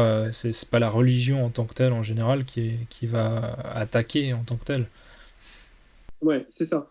Et c'est sûr que Nietzsche, bah, comme on l'a dit, en fait, comme il brise un peu le dualisme entre bien et mal, bah, lui-même, il ne peut pas être binaire non Ouais. plus. Il peut pas, pour être cohérent avec lui-même, il peut pas, enfin, on peut pas en tout cas se dire que Nietzsche, sa pensée, c'est que tout ce qui est dans le passé, il est complètement à rejeter. Ça, c'est faux. Il y a Non, plein pas de du tout, ouais. valeurs, il y a plein de valeurs, au contraire, effectivement, dans le passé, que Nietzsche peut valoriser. Et d'ailleurs, on a parlé tout à l'heure des antésocratiques.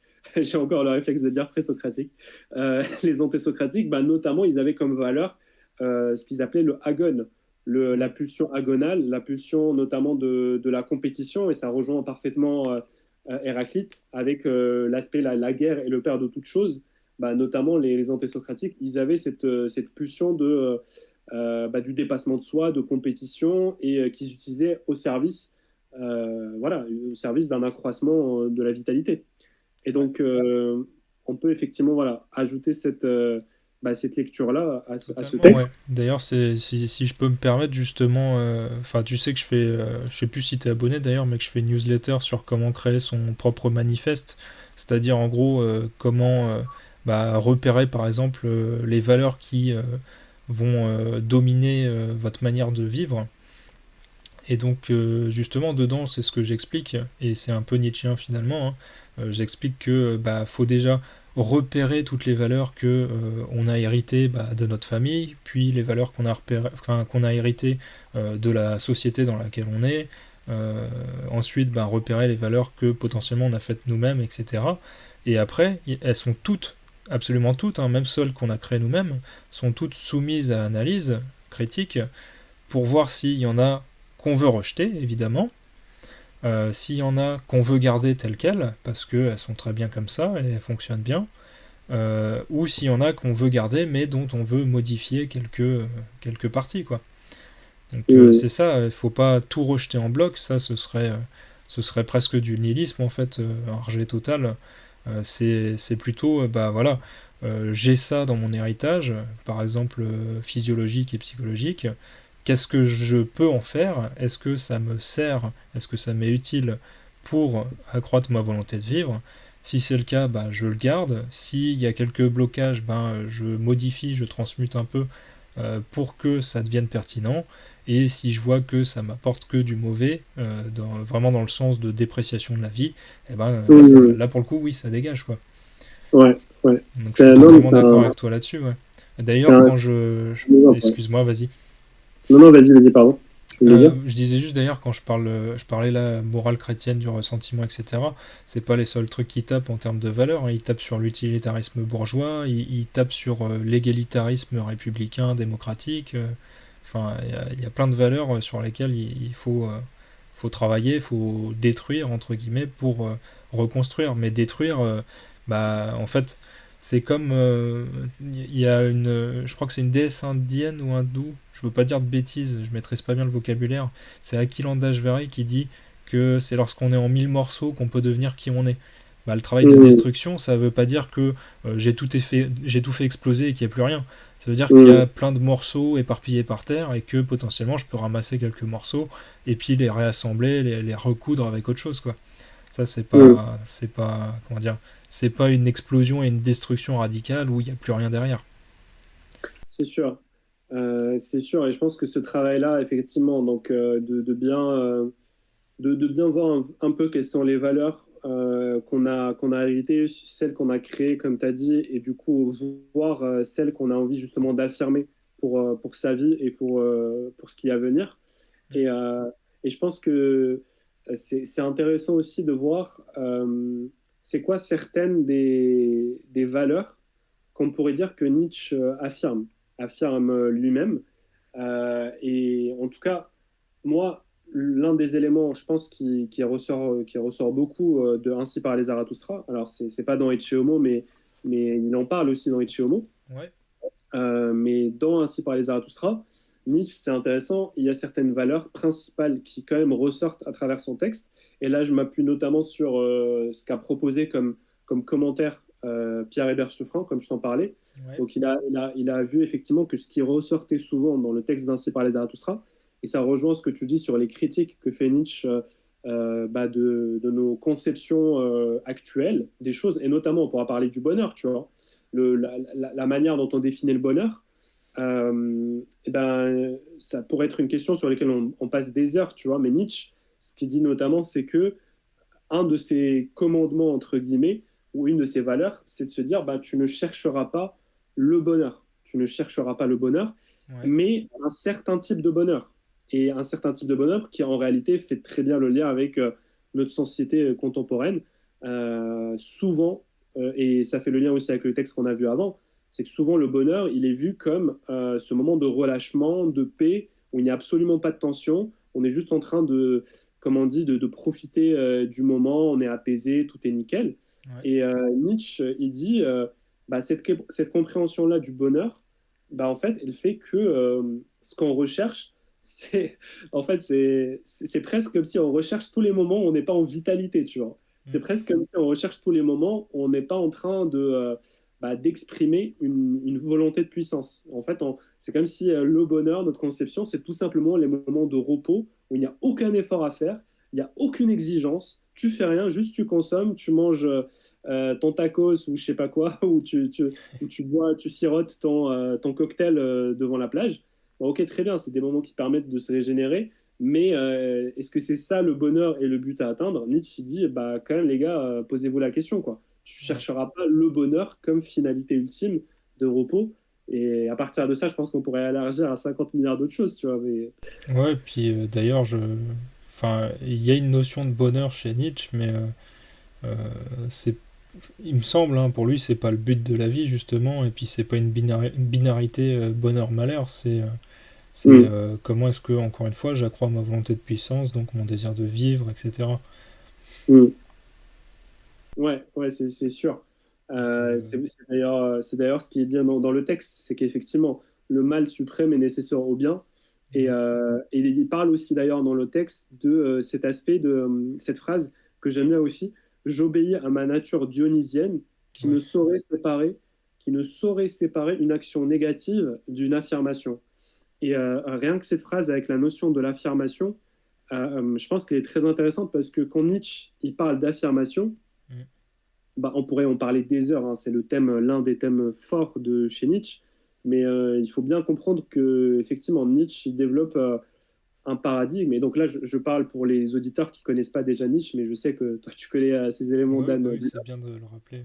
Ouais, mais ces éléments à rappeler, c'est que Nietzsche il développe globalement un paradigme, une vision du monde où on acquiesce à la totalité du réel, et donc justement à la totalité, et où on ne sépare pas le mal et le bien, et où en gros on dit oui à la totalité, à Ouais, savoir du coup bah, ces moments d'extase, de bien, de tout ce qu'on veut, et ces moments de remise en question, ces moments de dégoût de soi-même, de dégoût de la vie, de dégoût des autres, de mépris de soi, de mépris peut-être des autres, de sa situation.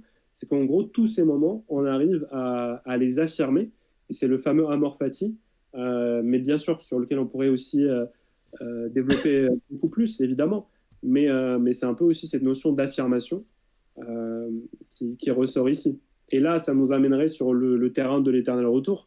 Je ne sais pas si tu veux en dire deux mots, mais bah, en soi, on pourrait, mais je pense que ça pourrait être bien qu'on fasse vraiment une vidéo entière en fait sur l'éternel retour, parce qu'à mon avis, oui, bien sûr, on on a y tellement à reviendra. faire que.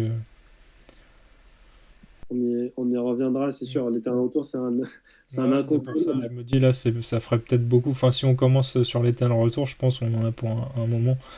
Euh, Ouais, mais par contre, si tu veux, je peux essayer de revenir. Bah, peut-être ouais. pareil pour faire un peu de pédagogie, comme tu dis, sur la nature dionysienne, là, pour expliquer un peu à ceux qui nous Mm, écoutent. mm, Euh, la nature dionysienne, en gros, si je dis pas de bêtises évidemment, c'est vraiment l'indissociabilité du négatif et de l'affirmatif. Dans le sens où Dionysos, déjà, bon, c'est un dieu grec, c'est le dieu de l'ivresse, c'est le dieu de la démesure, hein, mais aussi de la vie surabondante. Et donc, dans ce sens-là, c'est pas seulement un dieu créateur, c'est aussi un dieu destructeur. Euh, D'ailleurs, enfin, les Ménades déchirent Orphée, hein, les Bacchantes massacrent Panthée, etc. Enfin, il y a une violence qui n'est pas séparée de la création quand on va sur la mythologie grecque. Si on Mm. regarde la nature, pour un exemple peut-être plus concret pour ceux qui nous écoutent, Mm. on observe la forêt après un incendie, il y a une destruction totale, il y a des morts, il y a des cendres, il y a des cadavres, et pourtant c'est grâce à cette destruction qu'il y a une renaissance qui est plus vigoureuse dans la forêt. Parce que les incendies forestiers, c'est pas juste les abrutis qui jettent leurs clopes dans la forêt, il y a tout qui brûle, hein. Il y a aussi, bah, pendant des périodes de canicule, euh, un incendie qui démarre naturellement, entre guillemets. Et on Mm. voit bien que la forêt derrière, elle se reconstitue. Pourtant, on a l'impression que tout est mort, tout est détruit, mais elle reprend. Mm. Donc il y a, pour moi, tu vois, le feu de forêt, il est à la fois destructeur et créateur. C'est un peu les deux faces d'une même pièce, tu sais. Ouais, et ça me fait penser à cette phrase que, tu vois, moi j'adore et je te la partage, mais je l'ai partagée 50 milliards de fois sur mon compte Instagram, tu vois, mais je vais la répéter parce qu'elle est excellente. C'est que Nietzsche dit quelque chose comme, dans Ainsi parlait Zarathustra, euh, il faut que tu veuilles te brûler dans ta propre flamme. Oui, bah, je l'adore Comment aussi. voudrais-tu te renouveler sans être d'abord réduit en cendres? Et cette phrase-là, effectivement, c'est parfaitement en lien avec aussi ce que tu dis. Cet aspect de la forêt qui brûle, bah, c'est un peu comme le phénix qui va brûler puis se régénérer, se recréer. Mm. Et, et d'ailleurs, effectivement, cet aspect-là, je pense que cette phrase-là, enfin, voilà, on pourrait la mettre clairement en lien avec cet aspect ne pas séparer le mal et le bien, ne pas séparer la douleur et le plaisir, qui Ouais. sont de toute façon des notions héritées du dualisme et des opposés avec lesquels effectivement on fonctionne. Mais oui, de toute façon, voilà, il y a cet aspect de être capable, je pense, et là c'est plus un aspect de morale personnelle que propose Nietzsche. Alors, on pourrait ne pas parler de morale parce que Nietzsche quand même critique beaucoup la morale, Oui, mais après, si je peux rebondir là-dessus, mais je veux pas te couper dans Mm. l'élan. Certes, Nietzsche fait un travail de déconstruction de la morale, mais ce qu'il veut faire derrière, c'est justement recréer une morale. Sauf que sa Oui, morale, elle se repose sur, par exemple, du physiologique. Donc c'est ouais. juste ça la différence, c'est que, en gros, il recrée une morale qui n'est pas de la moraline, c'est-à-dire qui n'est pas une morale qui déprécie la vie, qui est en défaveur en fait de tout ce qui est vivant. Mm. Il détruit les morales, ouais, dépréciatives dans le Mm. but de recréer une morale. Parce que Mm. y a besoin quand même dans tous les cas de morale dans le sens où on a besoin de valeurs D'une qui vont diriger notre hiérarchisation, vie. d'une hiérarchisation Ouais, c'est ça, des valeurs, justement, parce que c'est quand exactement. même. Donc Ouais, c'est pour ça, enfin je rebondis dessus, mais c'est oui, il critique beaucoup la morale, mais mais ça il ne veut pas critique dire que une voilà, il n'y a pas de certaine morale. morale en fait. C'est ça, un Ouais. certain type de morale qui est très critiqué, ça y empêche pas justement de la détruire pour faire un autre type de morale. Mm. Enfin, c'est comme ça que je le vois en tout cas. Non, non, mais je suis complètement d'accord avec toi. C'est vrai que voilà, moi j'ai pris cette précaution parce que souvent les gens, voilà, ils se disent que Nietzsche critique la morale, donc forcément, il critique toute morale, ce qui n'est pas le cas, encore une fois. Ouais, exactement.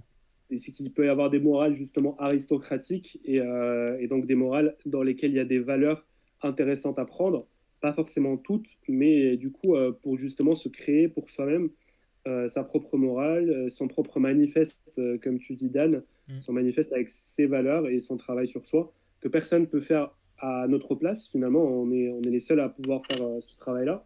Et c'est vrai que Nietzsche donne quelques euh, éléments généraux, un petit peu de réflexion, bien sûr, des valeurs un peu générales, mais ça remplacera jamais le travail qu'on fera soi-même sur Ouais. soi, sur ses propres valeurs pour, les, pour bien les définir. Et, euh, et je pense que voilà, dans ce texte-là, il y a quand même beaucoup, beaucoup de choses. Et cet aspect de l'affirmation, notamment, il est vraiment intéressant parce qu'il Ah bah permet de oui, dépasser. Mm. Ce que tu dis, en plus, là, le sujet sur lequel tu nous amènes, c'est intéressant parce que là, on peut rebondir sur le passage où... Alors, attends que je le retrouve. Euh, Oui, c'est à la toute fin. Je suis le premier immoraliste. Là, c'est... Voilà, Mm. on peut rebondir directement là-dessus, en fait. Qu'est-ce qu'il dit par je suis le premier immoraliste? Est-ce qu'il est en Mm. train de dire en gros, il est en train de violer la morale ou autre? Bah justement, non, c'est pas comme ça qu'il faut le comprendre. Faut comprendre qu'il se situe au-delà de la distinction qu'on fait en morale habituellement. C'est-à-dire qu'il se situe au-delà du bien et du mal. Comme Mm. l'ouvrage, hein, par-delà bien et mal, c'est exactement, enfin c'est de la philosophie d'immoraliste quoi, en tant que tel. Mm. Donc je sais pas si tu as envie de dire quelque chose sur ce passage-là. Qu'est-ce que ça t'évoque toi? Je suis le premier immoraliste. Euh, Bah, en fait, je pense qu'effectivement, le fait de le relier avec l'aspect de sortir de la morale, enfin de la morale traditionnelle et de la distinction bien et mal, c'est effectivement, ça nous amène à part de la bien et mal, qui est, et donc à ce dépassement du dualisme. Et c'est vrai que dans le texte part de la bien et mal, en fait, enfin, c'est clairement un texte, si on le lit aujourd'hui, mais d'ailleurs, comme beaucoup de trucs chez Nietzsche, hein, c'est quand même très polémique, hein. Clairement, si tu appliques le schéma de pensée classique prédominant, bah forcément, on lit par de la DML, on se dit, mais c'est qui se fout, tu vois, genre, enfin, chez nous, évidemment, il y a des choses quand même voilà, qui sont très claires dans notre tête. On valorise forcément l'aspect autour de, alors je sais pas, qu'est-ce qu'il y a il y a tellement de choses qui sont choquantes dans ce livre par de la BML qu'on pourrait prendre, tu vois, mais rien que cet aspect autour de l'âme aristocratique, tu vois, quand il parle Nietzsche de hiérarchie, et d'ailleurs il le dit dans un de Ouais. ses textes, on va prendre cet aspect autour de la hiérarchie. En fait, je pense qu'il y a un vrai malaise autour de ce sujet de la hiérarchie, tu vois. C'est Ah qu'en oui. même temps, on sait que dans notre société, enfin, je suis désolé, mais voilà, toute société organisée, forcément, il y a de la hiérarchie. Le Ouais. président, bah, c'est pas le même rôle que je sais pas quoi, que n'importe Bah, qui d'autre. qu'importe que par exemple Capacité. l'éducateur, l'enseignant, c'est pas le même rôle, c'est pas le même statut, etc. Ouais. Voilà, c'est ça. Et c'est pareil dans une organisation. Tout ce qu'on veut en fait. T'as les personnes effectivement qui vont être douées d'une certaine créativité, qui vont peut-être bah, créer des œuvres d'art, créer des entreprises. Et donc justement créer des entreprises, par exemple, bah, ça peut être aussi bah, se retrouver être dirigeant de cette entreprise. Donc forcément, bah, il y a aussi une hiérarchie qui s'installe avec bah, les personnes qui travaillent dans cette structure. Mm. Donc bref, rien qu'en prenant cet exemple autour de la hiérarchie, bah, Nietzsche nous dit c'est quand même pas binaire. Alors que quand on entend certains discours, toute hiérarchie est mauvaise. Sauf qu'évidemment, Oui, bah donc oui, non. mais c'est totalement stupide, oui. D'ailleurs, j'avais fait un article que j'ai republié là sur mon site où j'essayais de mettre un peu en commun Nietzsche et Marx, enfin Nietzsche, Marx et Engels plus précisément, avec le manifeste du Parti communiste, pour Mhm, réfléchir sur la politique de l'avenir.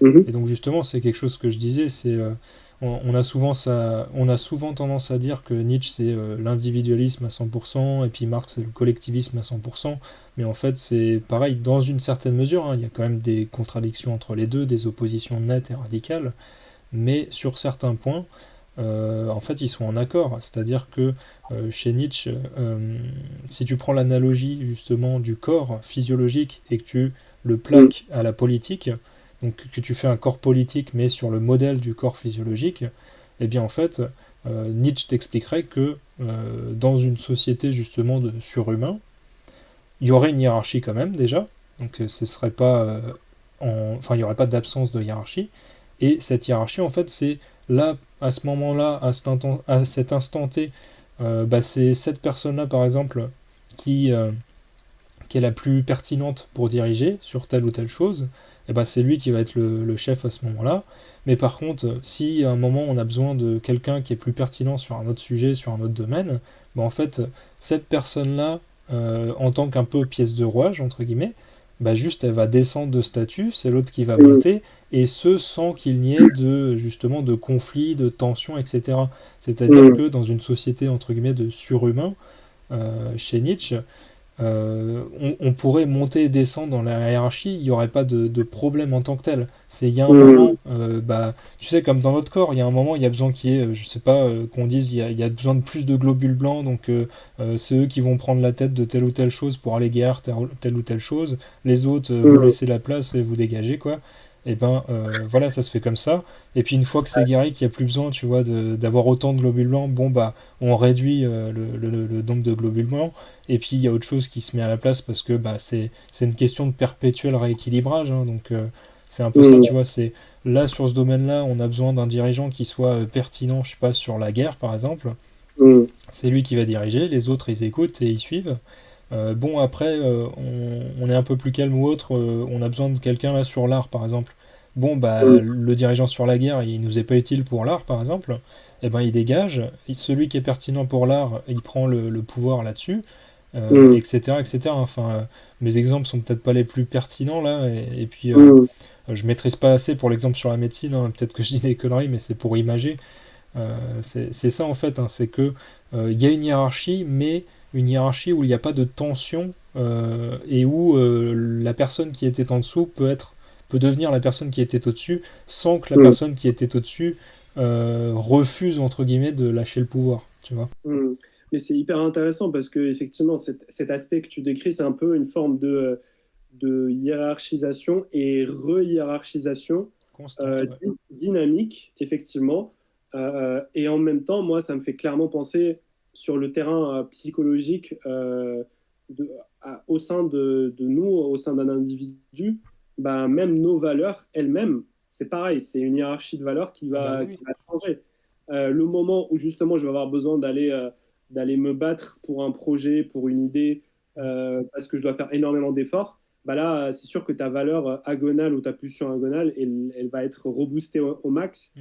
Et, par contre, bah, quand tu vas être dans des périodes où justement bah, tu as besoin d'un peu plus relâcher la tension, bah, c'est là où, comme par hasard, bah, ta valeur, ça devient effectivement le repos, la plénitude, le sentiment d'appartenir à quelque chose de plus grand, etc. Ouais. Et il n'y a pas de mal à ce que ça soit temporaire, à ce qu'il y a des valeurs qui changent de place à un moment donné où c'est pertinent. Et c'est là où c'est important, c'est que ça faut que ça soit pertinent. Si ta Mm. valeur, c'est le repos tout le temps, le bonheur sans aucun effort, sans aucune exigence, bah forcément, tu n'avances pas vers une affirmation de la vitalité et une affirmation d'une volonté voilà, de vie, de santé. Et c'est là où ça devient dysfonctionnel. Mm.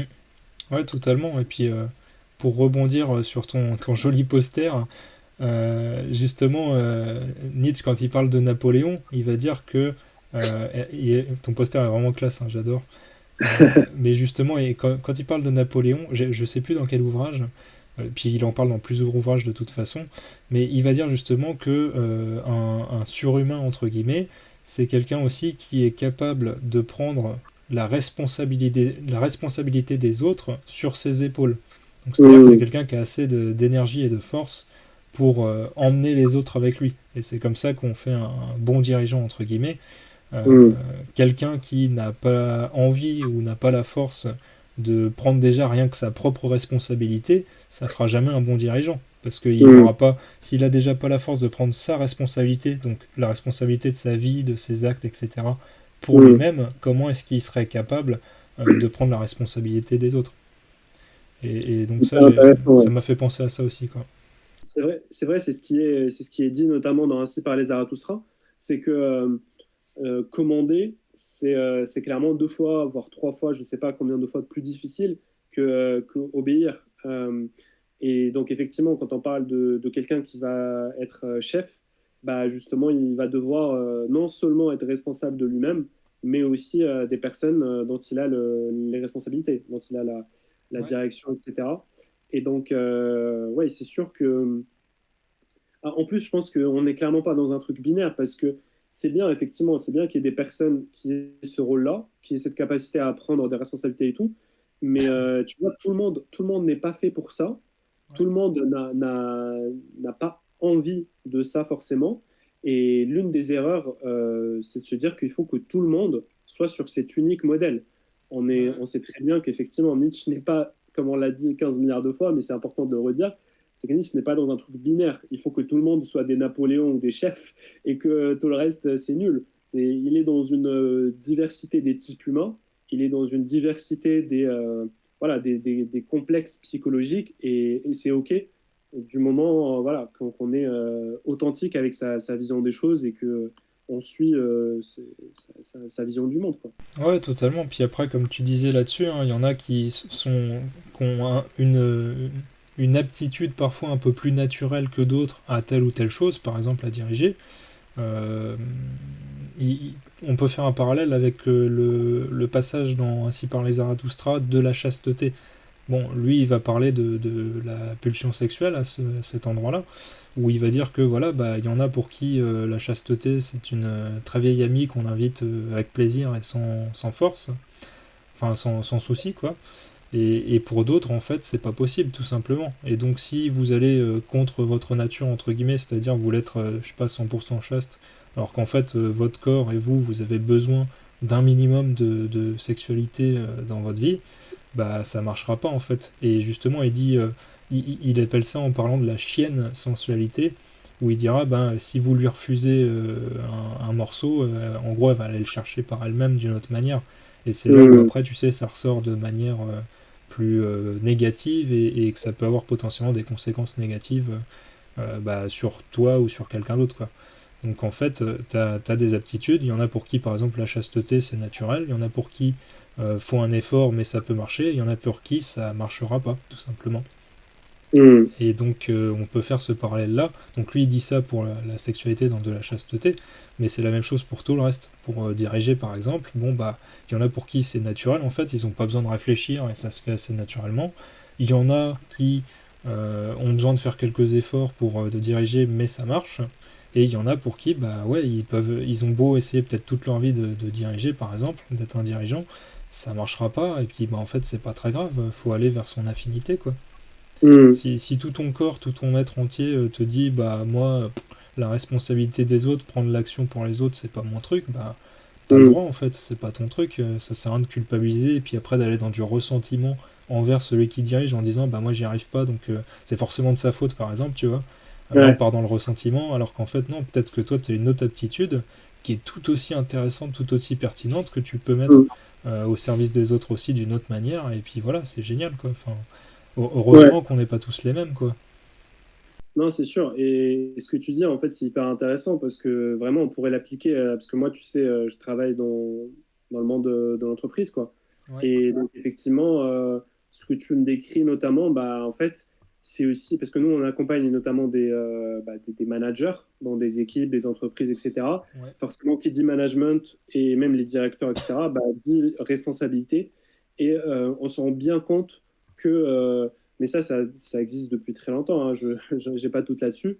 C'est ouais, on essaie de valoriser une voix comme si c'était la seule, ouais, alors que, on a besoin de valoriser une multitude de voix. Tu vois, genre, en entreprise, souvent, ce qui reste dans la pensée collective, c'est de se dire, bah, pour progresser dans sa carrière, dans sa vie, etc., il faut absolument devenir manager, directeur, etc. ouais, Et peut-être que pour certaines personnes, c'est très bien, c'est ce qu'elles aiment et tout, mais ça m'étonnerait pas. Et d'ailleurs, voilà, on le sent, et si on regarde les articles, les enquêtes, etc., il y a plein de gens qui n'ont pas envie de prendre ces responsabilités, mais pourtant qui se forcent, tu vois, ouais, ouais, qui se forcent, qui luttent contre eux-mêmes et tout.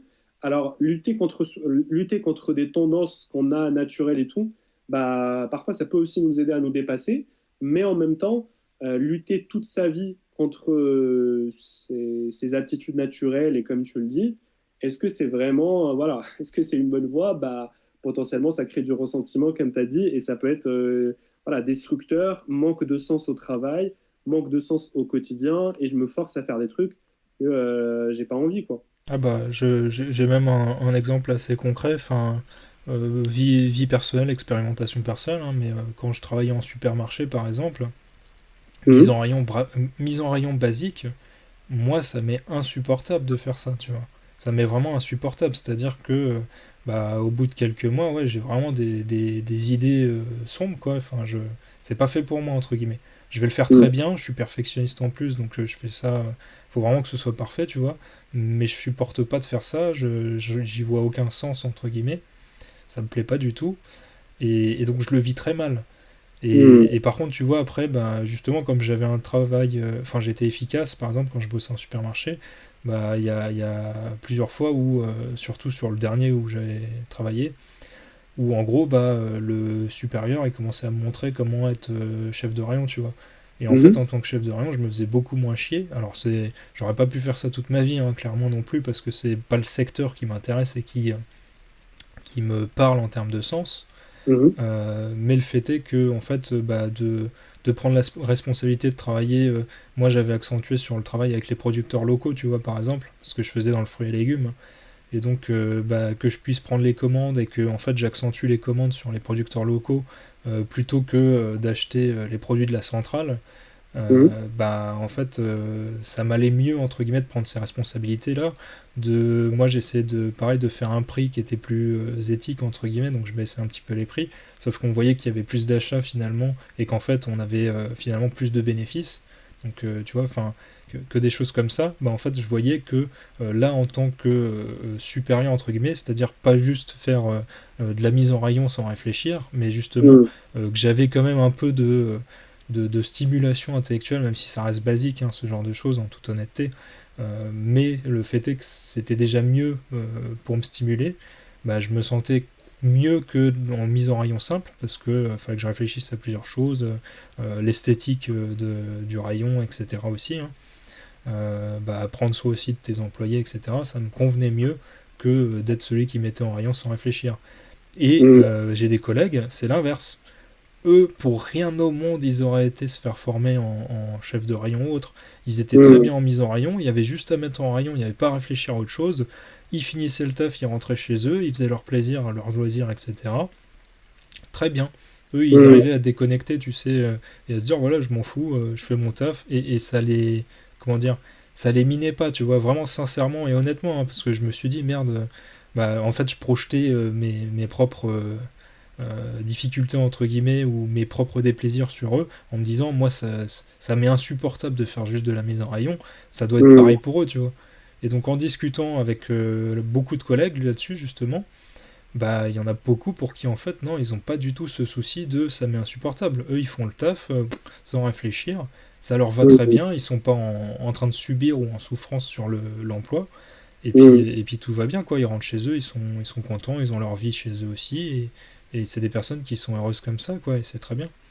Ouais, en fait, c'est clair que ton exemple, il rejoint vraiment. C'est marrant parce que moi quand je côtoie justement des responsables d'équipe, etc., des managers, en fait, souvent l'une de leurs questions, et c'est drôle parce qu'on reste souvent, comme tu le dis, dans un truc un peu où je projette moi mes propres manières de voir les choses, ou peut-être moi ma propre notion du plaisir, du sens, de la Ouais. motivation, tout ce qu'on veut, on le projette, qu'on le veuille ou non, ça peut arriver qu'on le projette sur les autres, et du coup, d'autant plus ceux qui sont nos collègues ou qu'on Bah oui, oui, encadre, totalement. Ouais. tu vois.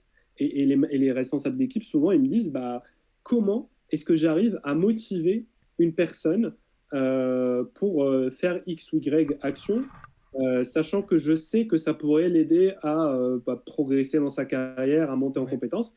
Mais comme tu dis, il y a des personnes, et ça, j'ai vraiment souvent été confronté à ça, parce que quand je travaille avec la sécurité sociale, bah, tu as des gens, ils sont dans cette posture de, ils exécutent des tâches à faire, et ils sont complètement OK avec ça, tu vois. Genre, Ouais. bon, il y en a certains qui ont envie de progresser, et c'est tant mieux pour eux, voilà. Oui, Mais oui. t'en as d'autres, effectivement, voilà, ils veulent juste exécuter, faire un truc, ne pas se prendre la tête, ne pas réfléchir. Et du coup, les responsables d'équipe, souvent, ils se disent, bah, comment est-ce que j'arrive à motiver une personne comme ça? Mais du coup, cette personne-là, en fait, tu peux pas la motiver par la volonté de prendre, d'être davantage polyvalente, de prendre davantage de responsabilités et ces trucs qui pourraient marcher pour une autre personne. Mm. Mais non, pour cette personne-là, bah, il faut juste se dire, OK, cette personne a un fonctionnement différent et c'est OK. Tu vois, et vraiment, Ouais. on lutte contre cette binarité et ce principe du dualisme. Il y a ça qui est bien, il y a ça qui est mauvais et on accepte bah, une multitude de modes de vie, quoi, et de multitude de valeurs, en fait. Ouais, totalement, ouais. Et pour Et essayer ça, de se recentrer donc sur ce qu'on disait au niveau de l'aphorisme, et puis après, je pense on pourra essayer de conclure. Ça, Ouais, on a.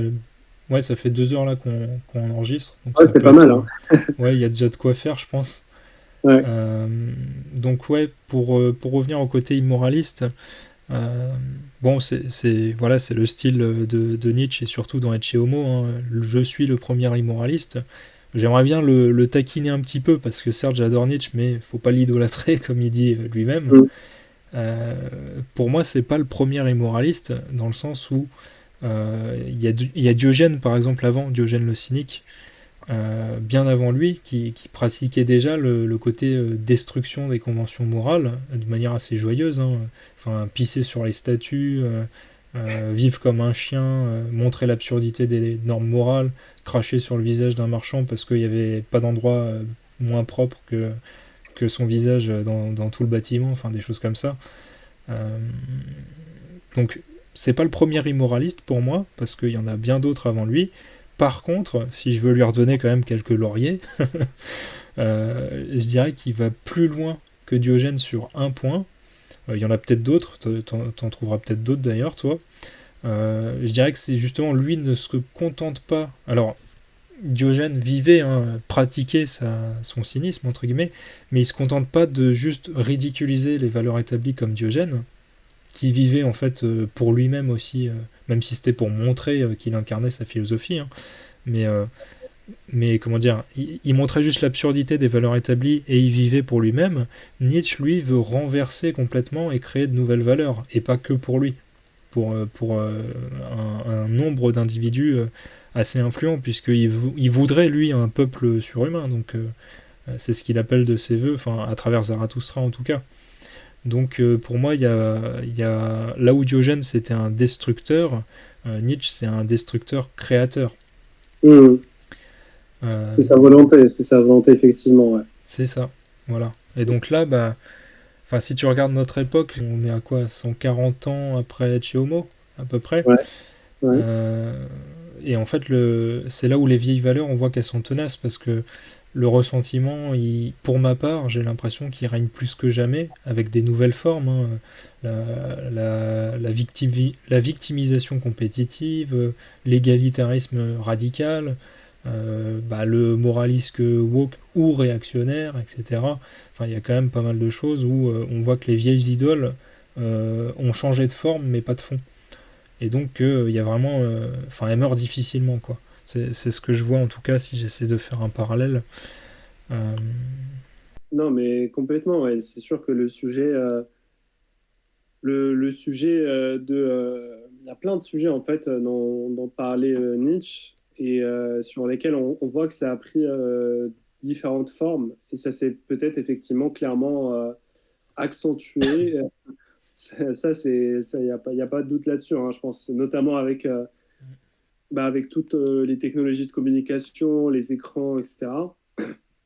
C'est tellement plus facile déjà de se comparer avec les autres. Donc forcément, ouais, la comparaison peut générer du ressentiment. Clairement, l'envie qui est suscitée par la personne qui partage des stories ou des choses comme ça, qui est en train de vivre sa meilleure vie. Enfin, voilà, on est tellement beaucoup plus en communication les uns avec les autres que déjà sur ce volet du ressentiment, je pense que ça s'est accentué et ça m'étonnerait pas. Pareil ouais. pour les phénomènes de fatigue de la volonté, la fatigue de la volonté que décrivait notamment Nietzsche, les valeurs d'épuiser et ce genre de choses. Bah, je pense que sûrement on en retrouve aussi pas mal aujourd'hui, hein. Mais en même temps, voilà, faut pas être que dans le côté pessimiste, parce que je Oui, pense bah qu'il y a oui. aussi des choses clairement qui nous avantagent avec voilà,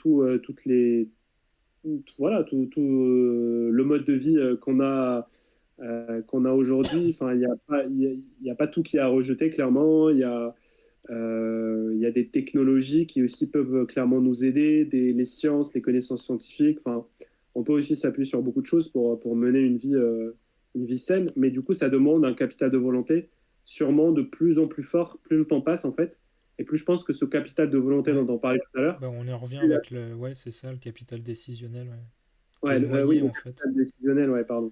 Le capital décisionnel, effectivement, on en a besoin de plus en plus parce qu'on a tellement de plus en plus de choix Ouais. de choix de valeurs, de choix de mode de vie, de choix de nutrition, C'est de choix ça. d'information, que le capital décisionnel, c'est peut-être ça aussi le nerf de la guerre. C'est ça, sachant qu'il est limité et que l'évolution du corps humain est pas aussi rapide que l'évolution technologique et qu'en fait la quantité d'énergie que l'être humain a aujourd'hui est potentiellement à peu près la même qu'il avait il y a, je sais pas, 100 millions d'années. Donc en fait, on n'évolue pas comme la technique, quoi. Et donc, euh, C'est qu'est-ce ça que le je voulais défi, dire? c'est ça. C'est Vas-y, je ça le te laisse défi. reprendre, ouais. Non, mais c'est J'ai ça, perdu le fil. effectivement. C'est là où il y a ce défi. Il y a de plus en plus de personnes et des tendances un petit peu dopamine détox, tu vois. Et Ouais. je pense qu'on pourrait faire une vidéo rien que sur ce sujet de la dopamine. Parce que, voilà, c'est un peu tous les gens qui essaient de. Pourquoi je fais le parallèle avec dopamine détox? Parce qu'on a parlé effectivement des écrans, de l'excès d'information, ce genre de choses. Je Mm. pense que c'est ça qui alourdit encore plus la tâche et la difficulté pour le capital décisionnel.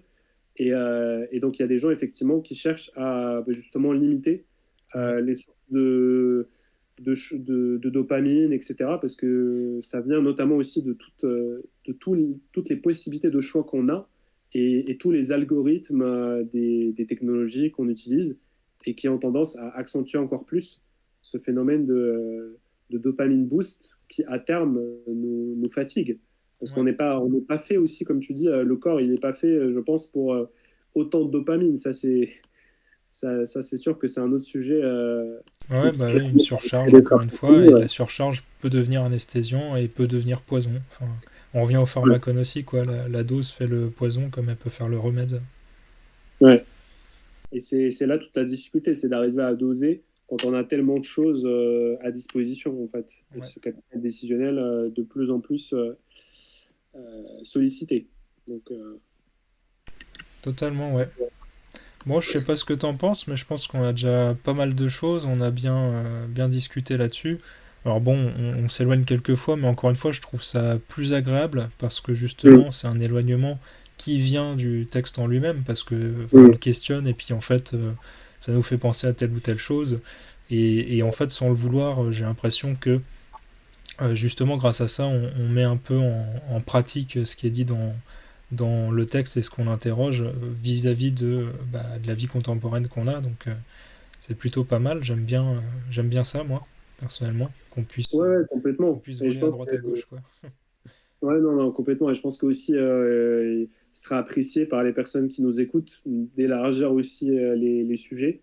Ouais, Et bah, faudra je pas pense que hésiter d'ailleurs à nous le dire. Si, déjà, si l'épisode vous a plu, et puis si vous avez des suggestions de sujets ou autres, ou de manières de faire, pourquoi pas, hein, on est ouvert à tout. Et voilà, ouais, ouais, c'est vraiment agréable. Enfin, j'ai pas vu le complètement. temps passer, mais il y a que mon estomac qui me dit que je commence à avoir faim. Mais hormis ça, j'ai pas vu le temps passer, quoi. Ouais, moi non plus. Bah écoute, en tout cas, bah, merci pour cet échange. Et Bah, toi aussi, ouais. je pense qu'on peut s'arrêter là. Bah, du coup, Euh, salut à tous, et puis à la prochaine, hein.